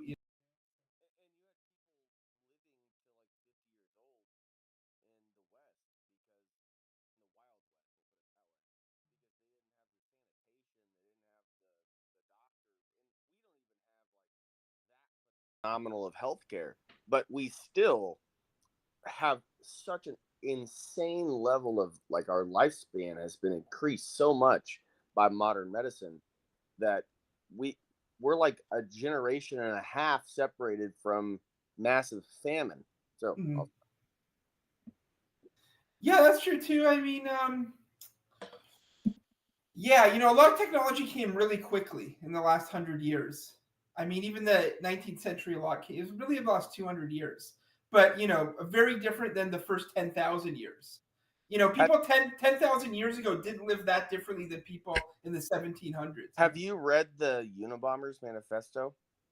No, I've read excerpts of it, and then other people have like quoted it a lot. Like I know he's very much he's against a lot of technology. I've never read it, but I would tell you that it would be optimal for people to live in a less dense population and operate in like, let's say, communities of like a maximum of 100 people. And I'm not saying that I'm going to bring that into existence, but that probably is more akin to where we should be. But that's really what anarchists believe. Like modern anarchists, they're really just people who want a lot of local control. Like they kind of want like 100-person community, and they think everyone should sort of be in one. I mean, that was what the United States is set on. Yeah. Is the states' rights. The states would be their own per se country, and that the federal government would remain small. And what did we see in the last 100 years is that the federal government, through corruption, became so large that it is now dictating to the states that were at one point created in the mindset that they'd be their own per se country, testing their own laws. Yeah, I mean, that's just democracy too. I mean, after a while, democracy ends with the third world. If you're wondering where these countries are going, the whole act of voting ends with you living in the third world, sitting in a pile of trash, picking through it, looking for food. That's how democracy ends. That's why I'm a monarchist. There'll just be one king or queen. They rule. No more voting. You don't even know who they are. You would never see them. They have nothing to do with you or your life. They would just, have like some minimal central control, and and then it would be all local control, and they would direct like a handful of things, and that's it. Well, There'd be no State Department, there'd be no Fed. There'd be no means of direct, centralized, coordinated control because there wouldn't be the technology to necessitate it. You can do that too. You get rid of the technology, but just feels like that's going to be hard to do. Like it's hard to put that back in the bag unless there's a major disaster, which could happen. Who knows? EMP. Well, here's what I do believe. If I don't think a monarchy is a good idea, because if we had a monarchy from I don't know 1700s to now, I honestly still think we'd be living by candlelight in some form or fashion. The entire world was a monarchy from 10,000 BC up until like 5 minutes ago. But then suddenly England decided to do democracy and spread it to a bunch of places. But was it really that? So democracy sucks. I believe that full-heartedly. I think that what we have obviously is. I hate it when people say that America is a democracy because it's not. It's a republic. Oh, damn it. It's a fucking republic, because if it was a democracy, we would just vote on every law and have majority rule. Majority rule doesn't work. Majority rule leads to witch hunts. It leads to terrible, terrible mob thinking mentality. It's terrible. It leads to things like slavery. Democracy is a bad thing, in my opinion. A republic is a good thing.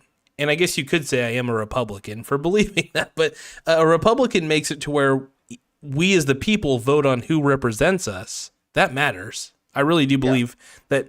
And that's the taboo part, not to interrupt, but Michael, that's the taboo part, is that some people need to be told what's good for them. Yeah, that's why I do believe majority rule fails to a point. Now, I think the majority should vote for who they think should represent them, though. Whether it's a certain level. Right, but that's where people get hung up is that your liberal middle-class woman and her constituents speak to that everyone should have an equal voice, and that people like me and you are outcasts because we're speaking tabooly, that it would be rational for people to not know what's good for them. Yeah, I mean, for the most part, I don't even know if I truly know what's good for me, but I do believe that based on the history I've read, I hope that we continue to keep a republic and try not to merge into a shitty because look at democracies in general. Democracies are actually a bad idea, and America was founded to avoid the bullshit of democracies and really, have. I can't even speak today. Democracy is set up by a disguised set of oligarchs that have decided to coup the government in order to lead the populace into a guise of an election in order to satiate those oligarchs' goals, because they have the tools to manipulate the populace into their dictatorial decisions. All of that's true. That's why you need a monarch to, destroy this oligarchy. And U.S. has had monarchs in the past, like FDR in the 40s was basically a monarch. He had total control over the government. He had, he would have ruled for life, basically, but he died kind of young. And then they changed the rules after that. You can only do 2 terms. There's been other people, different places, people think that Joe Biden or Donald Trump's job is the same as FDR's job.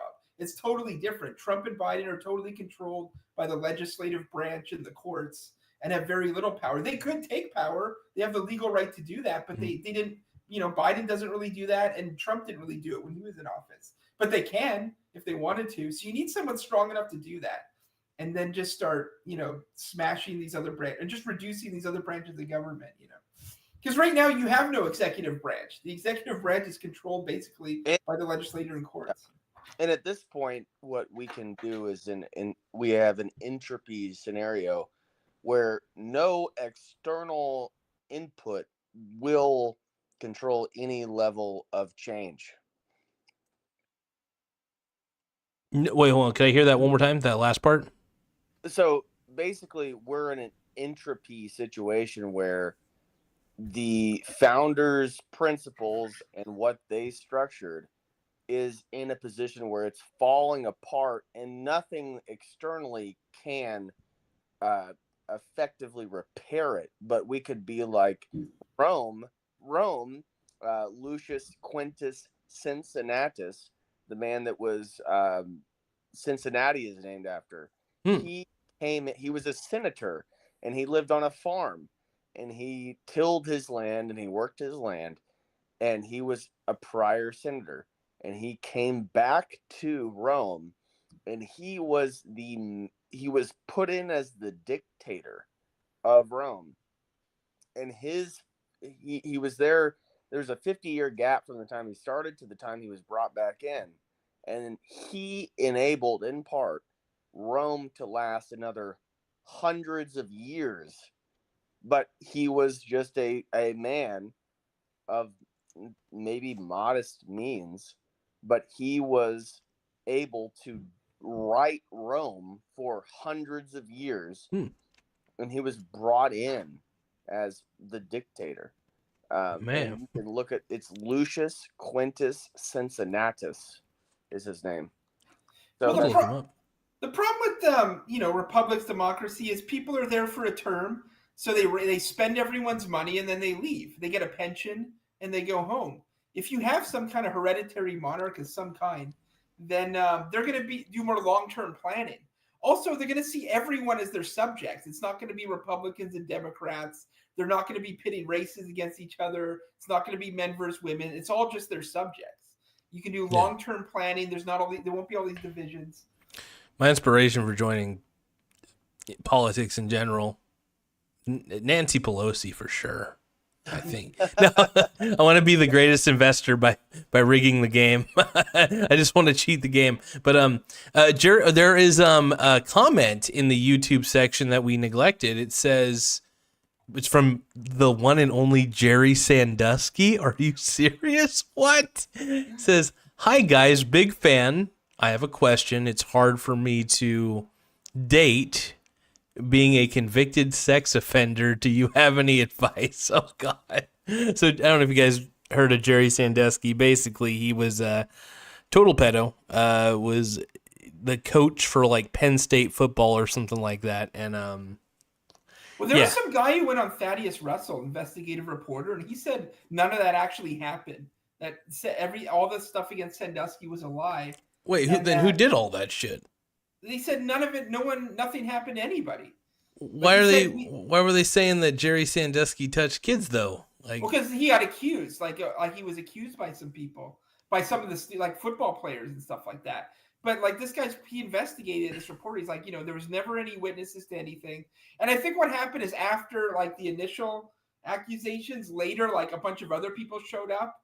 And they said he did something to them too, and the university just wanted to make it go away. So they just gave them a bunch of money. Like you get $500,000, you get $1 million. So a bunch of people showed up at the end and just got money.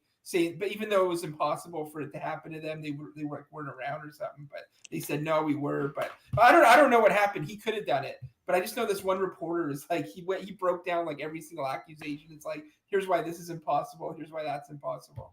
So I don't know. That's fucking wild. Holy shit. Yeah, it could be wrong. Like he might have done it. That's what this reporter said. He was on Thaddeus Russell once talking about it. Shit. So he might have been innocent. I don't know. I mean, dude, you never know. I mean, like sometimes the courts get shit wrong. And it's one of those things. The whole point of the court is to try to get to the purest. The whole ideal, I guess you should say, is to try to get to the pure product, the truth. Get rid of all the inconsistencies, just chip away at all the bullshit. This was during the Me Too thing and all that, and trying to stop sexual assaults on campuses. There was a bunch of false allegations at the time against like different people. Like there was like the Duke lacrosse team and stuff like that. So I think this thing kind of got caught up in that. And Sandusky was kind of naive about the whole thing. Like he didn't see Johnny Depp came around. Johnny Depp. Yeah, that was a little later. Yeah, the whole job. Well, actually, that might have been around the same time. The whole Me Too, and then Johnny Depp, and then nobody believed women again, as they should. Well, like here's the thing, man. The thing is the whole Me Too movement, and this is. I'm not gonna try to sound too sexist on this, but I am. Girl, this is just natural by analysis of the ladies. Is girls try to one up each other a lot. And they try to, so it's like, let's say I'm a girl. YouTube, I identify as a woman now. I'm a girl, and Tim. I'm just gonna say that Tim touched my nips, right? And then let's say there's another version of me, another woman out there that said, "Nuh-uh, #me too." Tim grabbed me by the pussy, and then another one's like they want to one up each other. So that's so YouTube. I am a woman, by the way, so I can get away with saying this. So don't ban my channel. I drink coconut water. YouTube, look how much I'm a woman. I drink coconut water. Anyway, that's my piece. That sounds terrible for me to say. Well, maybe Gavin gave the inside story on the Stormy Daniels thing because he knows Mercedes Carrera, who's like a porn star, and she was there. It was when her and Trump got together. It was at like a golf tournament where I guess there was a bunch of porn stars and prostitutes around, and they were sleeping with different people. But the thing is, normally the porn stars you ask for your money up front. I think it's like $4,000 is what they were getting before any sex takes place. But Stormy Daniels didn't do that. I don't know. She's not very bright or something. Anyway, I guess her and Trump had sex, and then she's like, okay, I'll take my $4,000 now. And he's like, no, it was consensual. And I didn't think you were a prostitute, so I'm not paying. Basically, Trump didn't pay her, and that's where everything went wrong. Like she started, because she didn't get the money beforehand. Yeah, so but he never thought he'd run for president. So now he's running for president, and then he just has someone pay her. I think $40,000 is normal for like hush money or whatever. Yeah. And then that's where everything. And then she broke her, her hush, her hush money, her contract. If she had the integrity that she pretends to have, she wouldn't have taken the hush money. She would have just tried to go to trial immediately, I guess. I don't know. The point is, all these rich people get there by being cheap bastards. Wait, so hold on. What's the crime then? What crime did Trump commit? So something to do with paying the hush money itself? I don't really know. There's nothing wrong with paying. I mean, I don't believe that I think it's a bad idea to pay hush money to people. I think it's bad to, if Trump did something unethical, that sucks. But I don't know. Biden's ruined an entire country, so. I think what it was is Trump maybe he paid her out of his company money or something like that. So, and then there was like some illegal business, like a falsification of business records or something. I think he tried to hide the hush money payment in his business records, and that's what they were going after him for. Oh. But it's like, basically that's what happened is she didn't get the money up front. They had sex. This was like, I don't know, 20 years ago or something. And then, it was maybe 12 years ago. And then she wanted the money, and he said no. And then she got some hush money later when he ran for president. And that's all it was. But I don't know.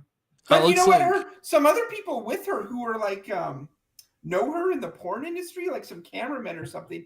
They're the ones who told her to go, try and get some hush money out of him, and they ended up getting a lot of money apparently because I guess they knew too. So I think they got like millions or something like that, and she only got like 40,000. She's basically been used by everyone. She got used by Michael Avenatti, who's in jail now. She got used by everyone, and now I don't think she's got anything left. I loved it when Avenatti went on Tucker Carlson's show and he was still on Fox, and Tuck was just called him straight up. He was like, you know what? You are a creepy porn lawyer. He's like, I'm just going to keep calling you that. And I was like, dude, that made me love Tuck. I love Tuck already, but that made my respect level go up so high. Their preconditions for him going on the show was that Tucker would not call him creepy porn lawyer. And then as soon as he gets on, like 2 seconds in, they put it right up on the screen. I love that so much. So wait, where did it looks like our boy Always Skeptical. I don't know where he went. Yeah, that guy vanished. He might have had to go promptly or something like that, but my boy Always Skeptical, man, if you're still out there.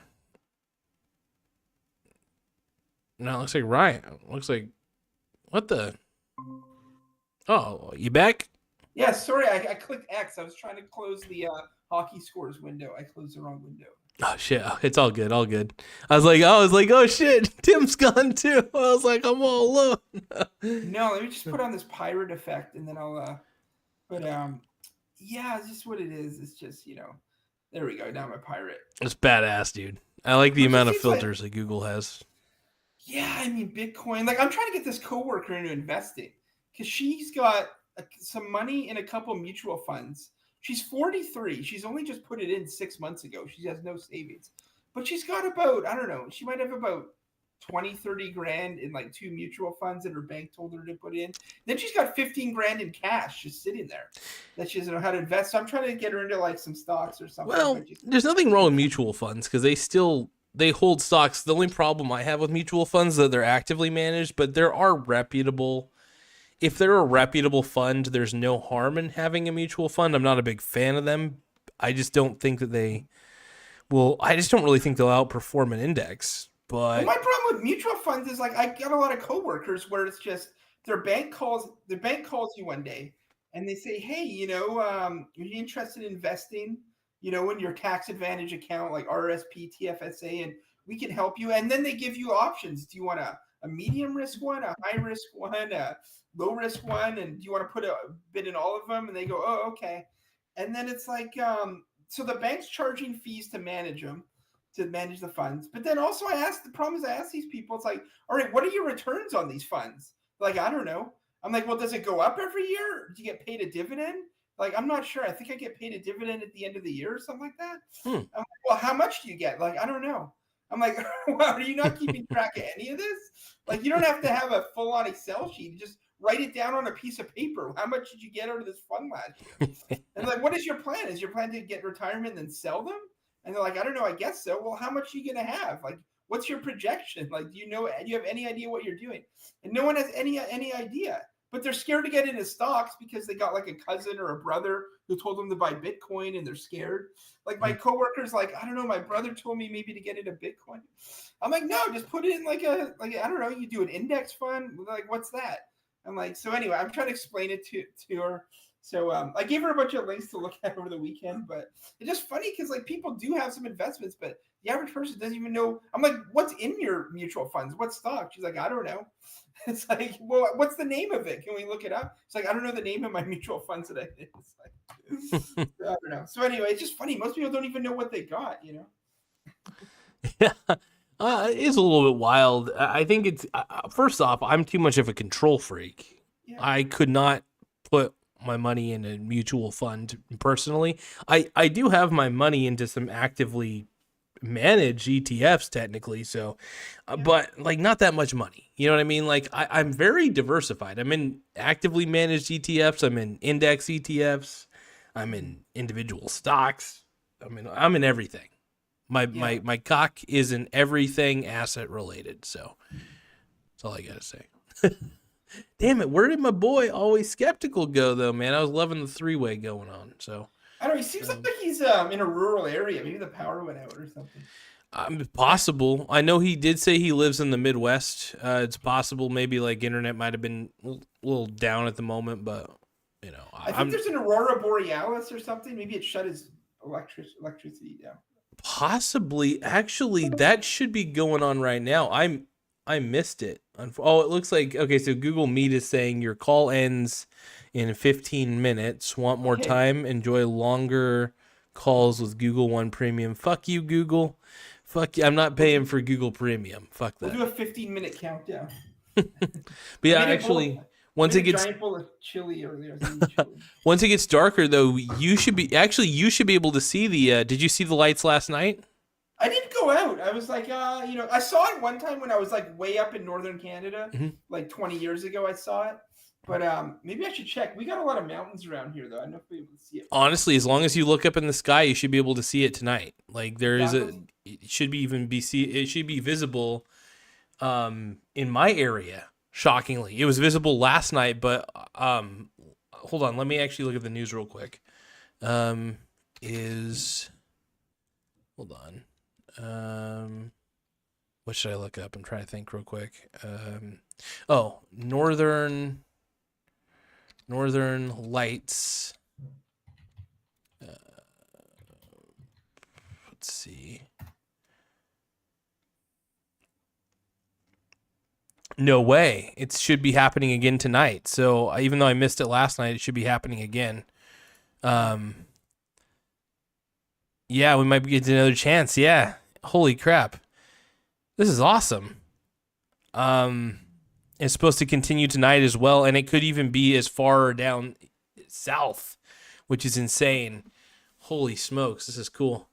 I definitely am staying up to see it. That is for sure. I've never seen the Northern Lights in my life, and I also my girlfriend. She's at her parents' house tonight, but she's gonna try to stay up and watch it and everything. And you can see it all the way down there. Holy crap! Well, the reason is because of. Did you hear about the intense geomagnetic storm that happened from the sun? I saw a tweet about that or something. Well, it was so intense that it actually showed up down here last night. I missed it completely. I was asleep. So tonight we should be able to still see it down here, which is insane to me. As long as it's not too cloudy, hopefully. I'm crossing my fingers, but yeah, I'm looking at the Sandusky thing. The guy is John Ziegler. He's the journalist. He has a website called Framing Paterno, documenting an outrageous rush to judgment. The framing of Joe Paterno. He says Paterno had nothing to do with it either. But anyway, he was on Thaddeus Russell. He's got a website. But what he saw is that basically he feels Jerry Sandusky is completely innocent, that none of the allegations actually happened. damn. I don't know. Like, he lays out a good case. Like, I heard the episode maybe 5 years ago, but I don't know. He says there's basically no evidence for any of it, and everyone was lying or something. I mean that could be. I mean, who knows? Like, it's freaking wild to think about.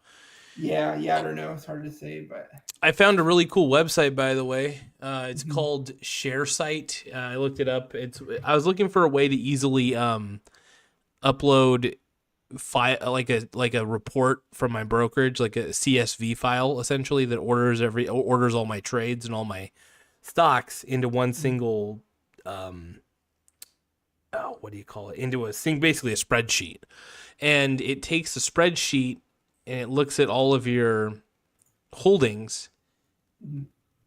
I haven't put it in yet. I'm going to be putting it in tonight just to see how much I get in dividends, because I did a spreadsheet about a few months back, but I think my calculations were a little inaccurate. But I would love to see an actual piece of software do the calculations for me. So it's called ShareSite. It's like site is in like I can see, SIGHT. But yeah, sharesite.com.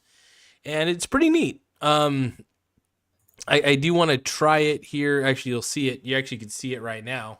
On this, it says I haven't imported from my broker just yet, but I know how to do it, which is pretty cool. But yeah, I'll let you know how that goes. I'll let you know. What's your goal with it? Just to keep track of your stocks? Keep track of dividend payouts a little bit better. I feel like, I mean, I can see the dividends that I get every day, but I want it, but I don't have the time to always add up all my dividends that I've received every month. Or, I mean, I'd rather have a piece of software do it, if I'm going to be quite honest. I see. Okay. It's just me being lazy and not wanting to do math. Even though if I just took the time to add it all on a spreadsheet, it would be fine. But this is free software that does it for me. So it's like, and it's legitimate software. So I'm like, yeah, let's do it. So yeah, I got my own spreadsheet, but my portfolio is very simple. It's like a handful of stocks, some are monthly, some are quarterly, but it's easy to keep track of. Like, if you've got a lot of them like you, and it might be annoying to go and like punch them in like every time. It's a fucking pain in the ass, dude. Because I got like almost. I'm getting to the point where I got like nearly almost. Well, I'm at 250, 260 holdings. Yeah. I think. Okay, yeah. Like, I got maybe, I don't know, like half a dozen or something. I'm getting to the point of eventually getting 300, mainly because, like I said, I individually invest in not only individual stocks, I get into different ETFs that are valid, that are mainly index ETFs, but I'm also invested in actively managed ETFs too. I'm not a fan of them, but I'll have them. Why not? If they seem like they're well managed, I'll do it as long as they invest well. I got covered call ETFs. I've got, dude, I'm so spread out. Like, I when it comes to assets, I got leverage for days. So if a market crash happens, I'm not going to say I'm completely protected, but I'm protected enough. I'm diversified enough to where it's like, well, 300. That's like your own index fund, basically. Yeah. Well, it's funny because, and I'm saying 300. That's a combined of It's not only it's like stocks and ETFs. So I've got individual stocks and I got ETFs that also each of those ETFs contains several hundreds of holdings. So in a sense, I'm getting exposure to those holdings just by having that one ETF, even a share of it. And then I got other ETFs that expose me not only to that expose me to bonds, which is crazy. I got an entire exposure to the bond market.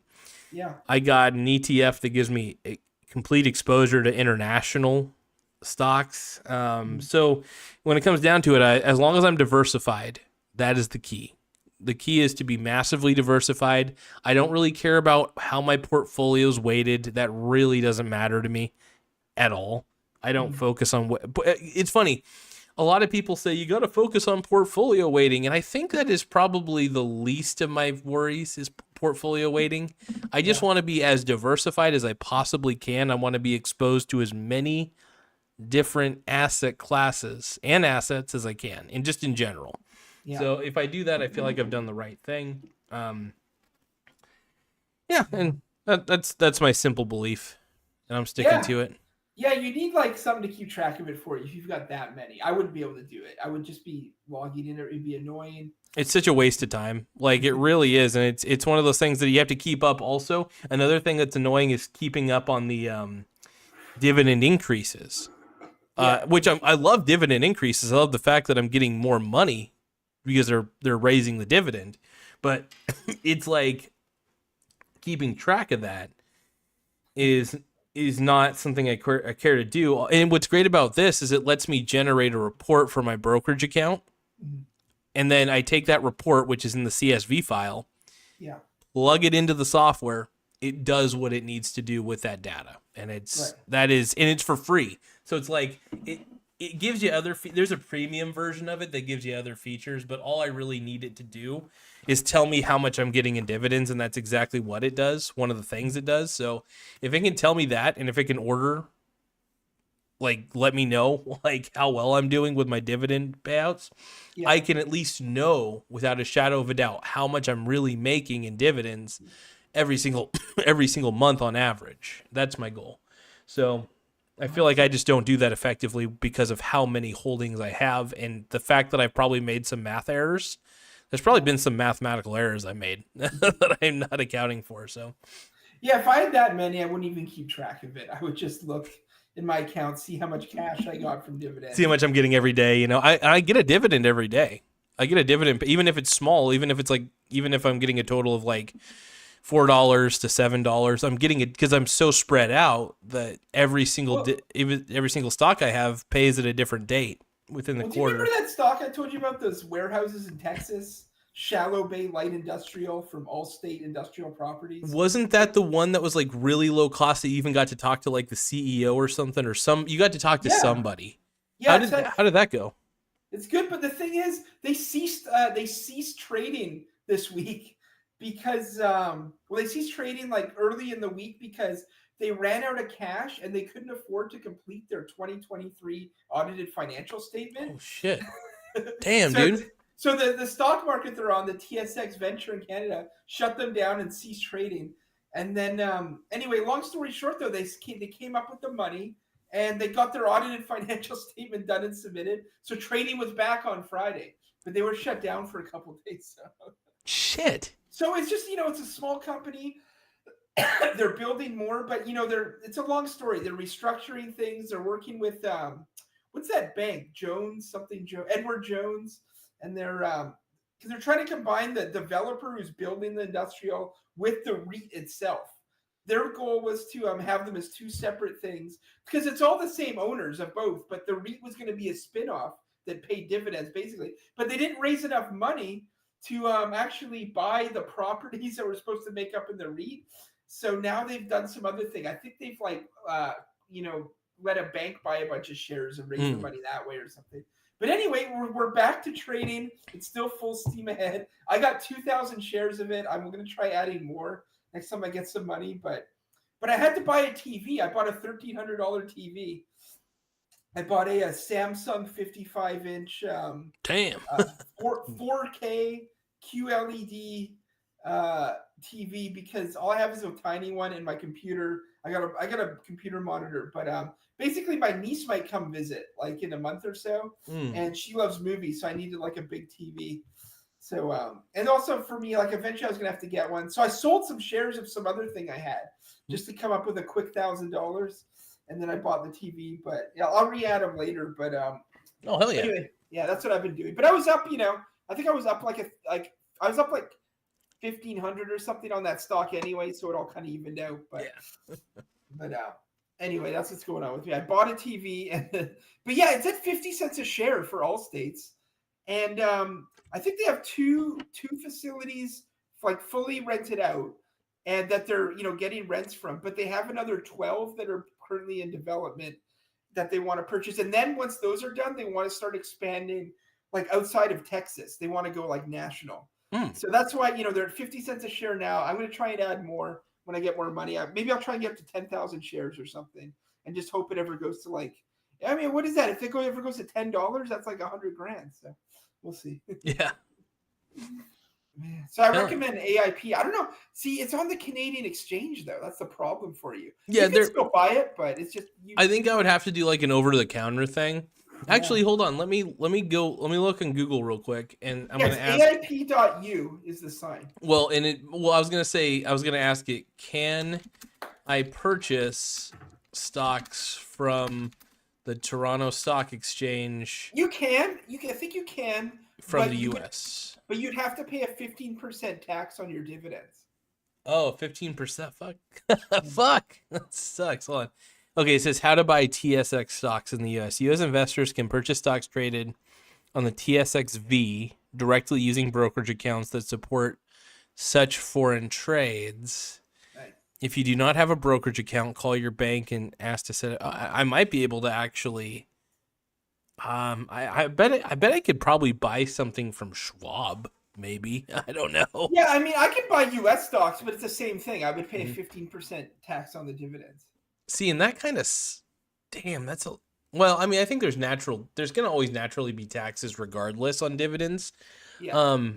I mean, unless you have like a special account, sometimes you get taxed less. That's the thing. Like all my stuff's in a tax advantage account, so I pay zero tax on any of my dividends. I always pay tax on dividends, basically. It's no matter what I get, whether it's in the U.S. or anything. But do you still use your Roth IRA? Do you fill that up?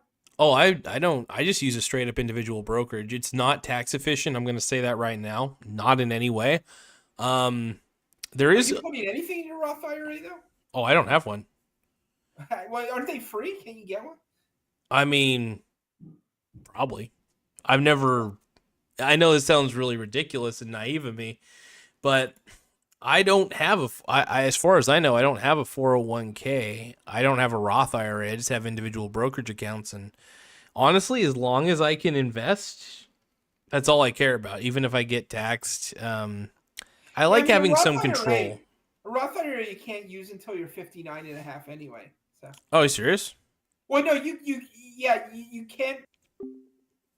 Oh, shit.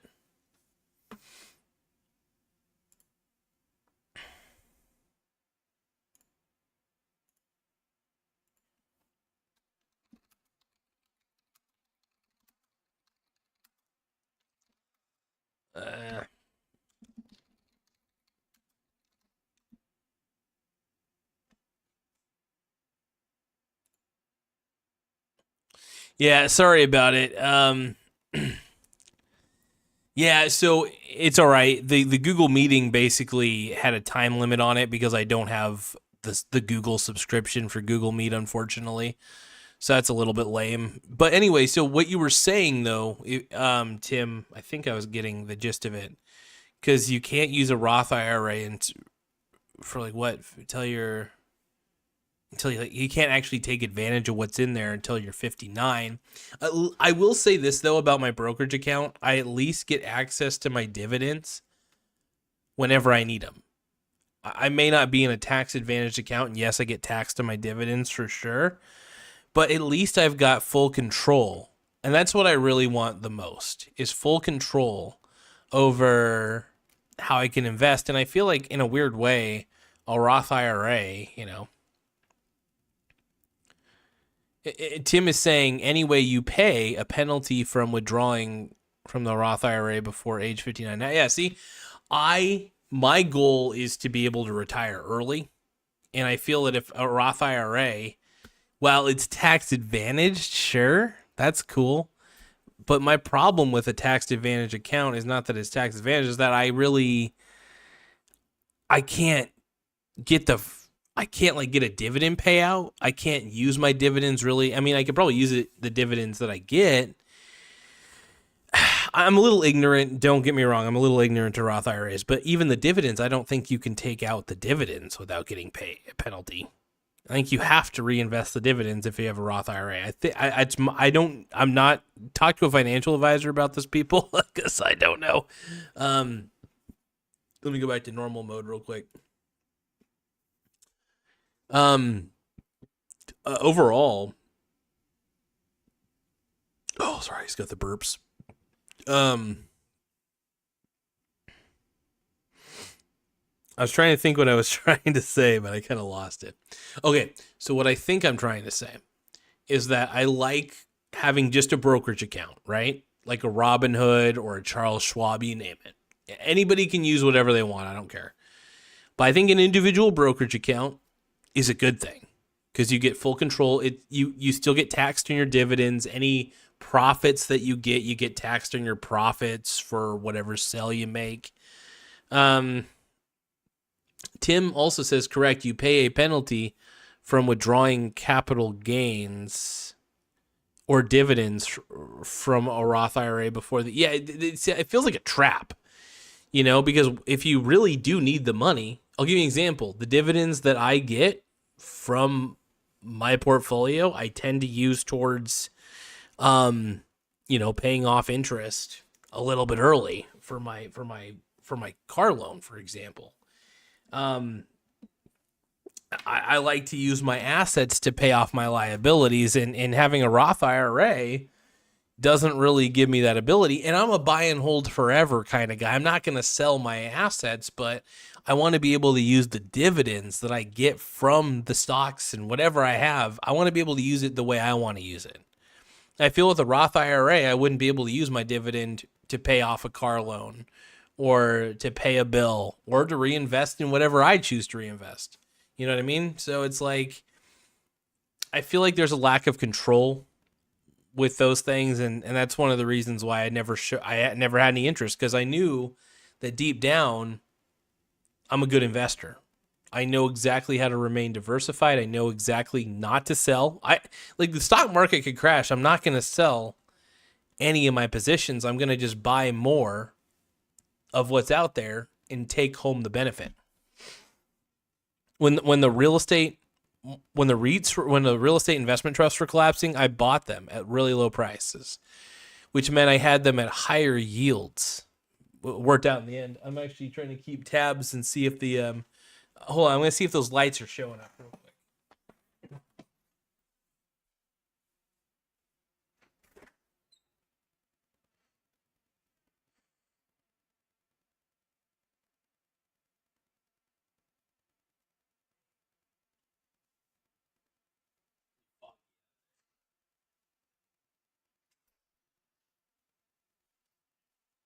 All right, it's pretty foggy out there, to be honest. A little foggy out there, so I don't know if those lights are going to show up, but it's going to be a little later.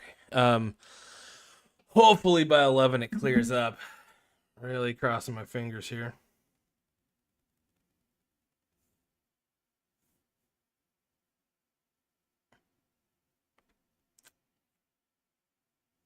There's still a chance, though. Still a hope. Let's see.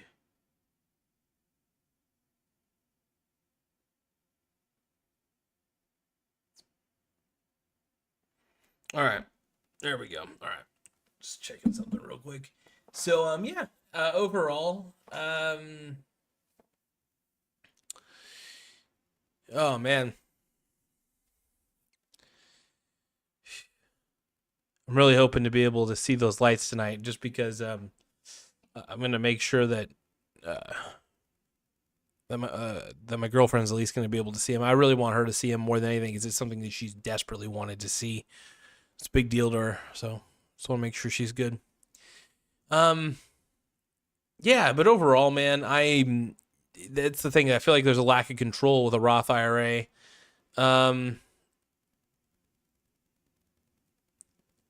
Tim is saying money saving tip is what Tim is saying. I would have gotten a bigger TV, like 65 inch or 75 inches. Then I realized the screen gets bigger if I just move my chairs closer to it. So I save money with the 55 inch. Honestly, I have a projector. I have like one of those RCA, like it's like $100. It's not like one of the more expensive ones, but it's one of those RCA projectors that I just use against the wall.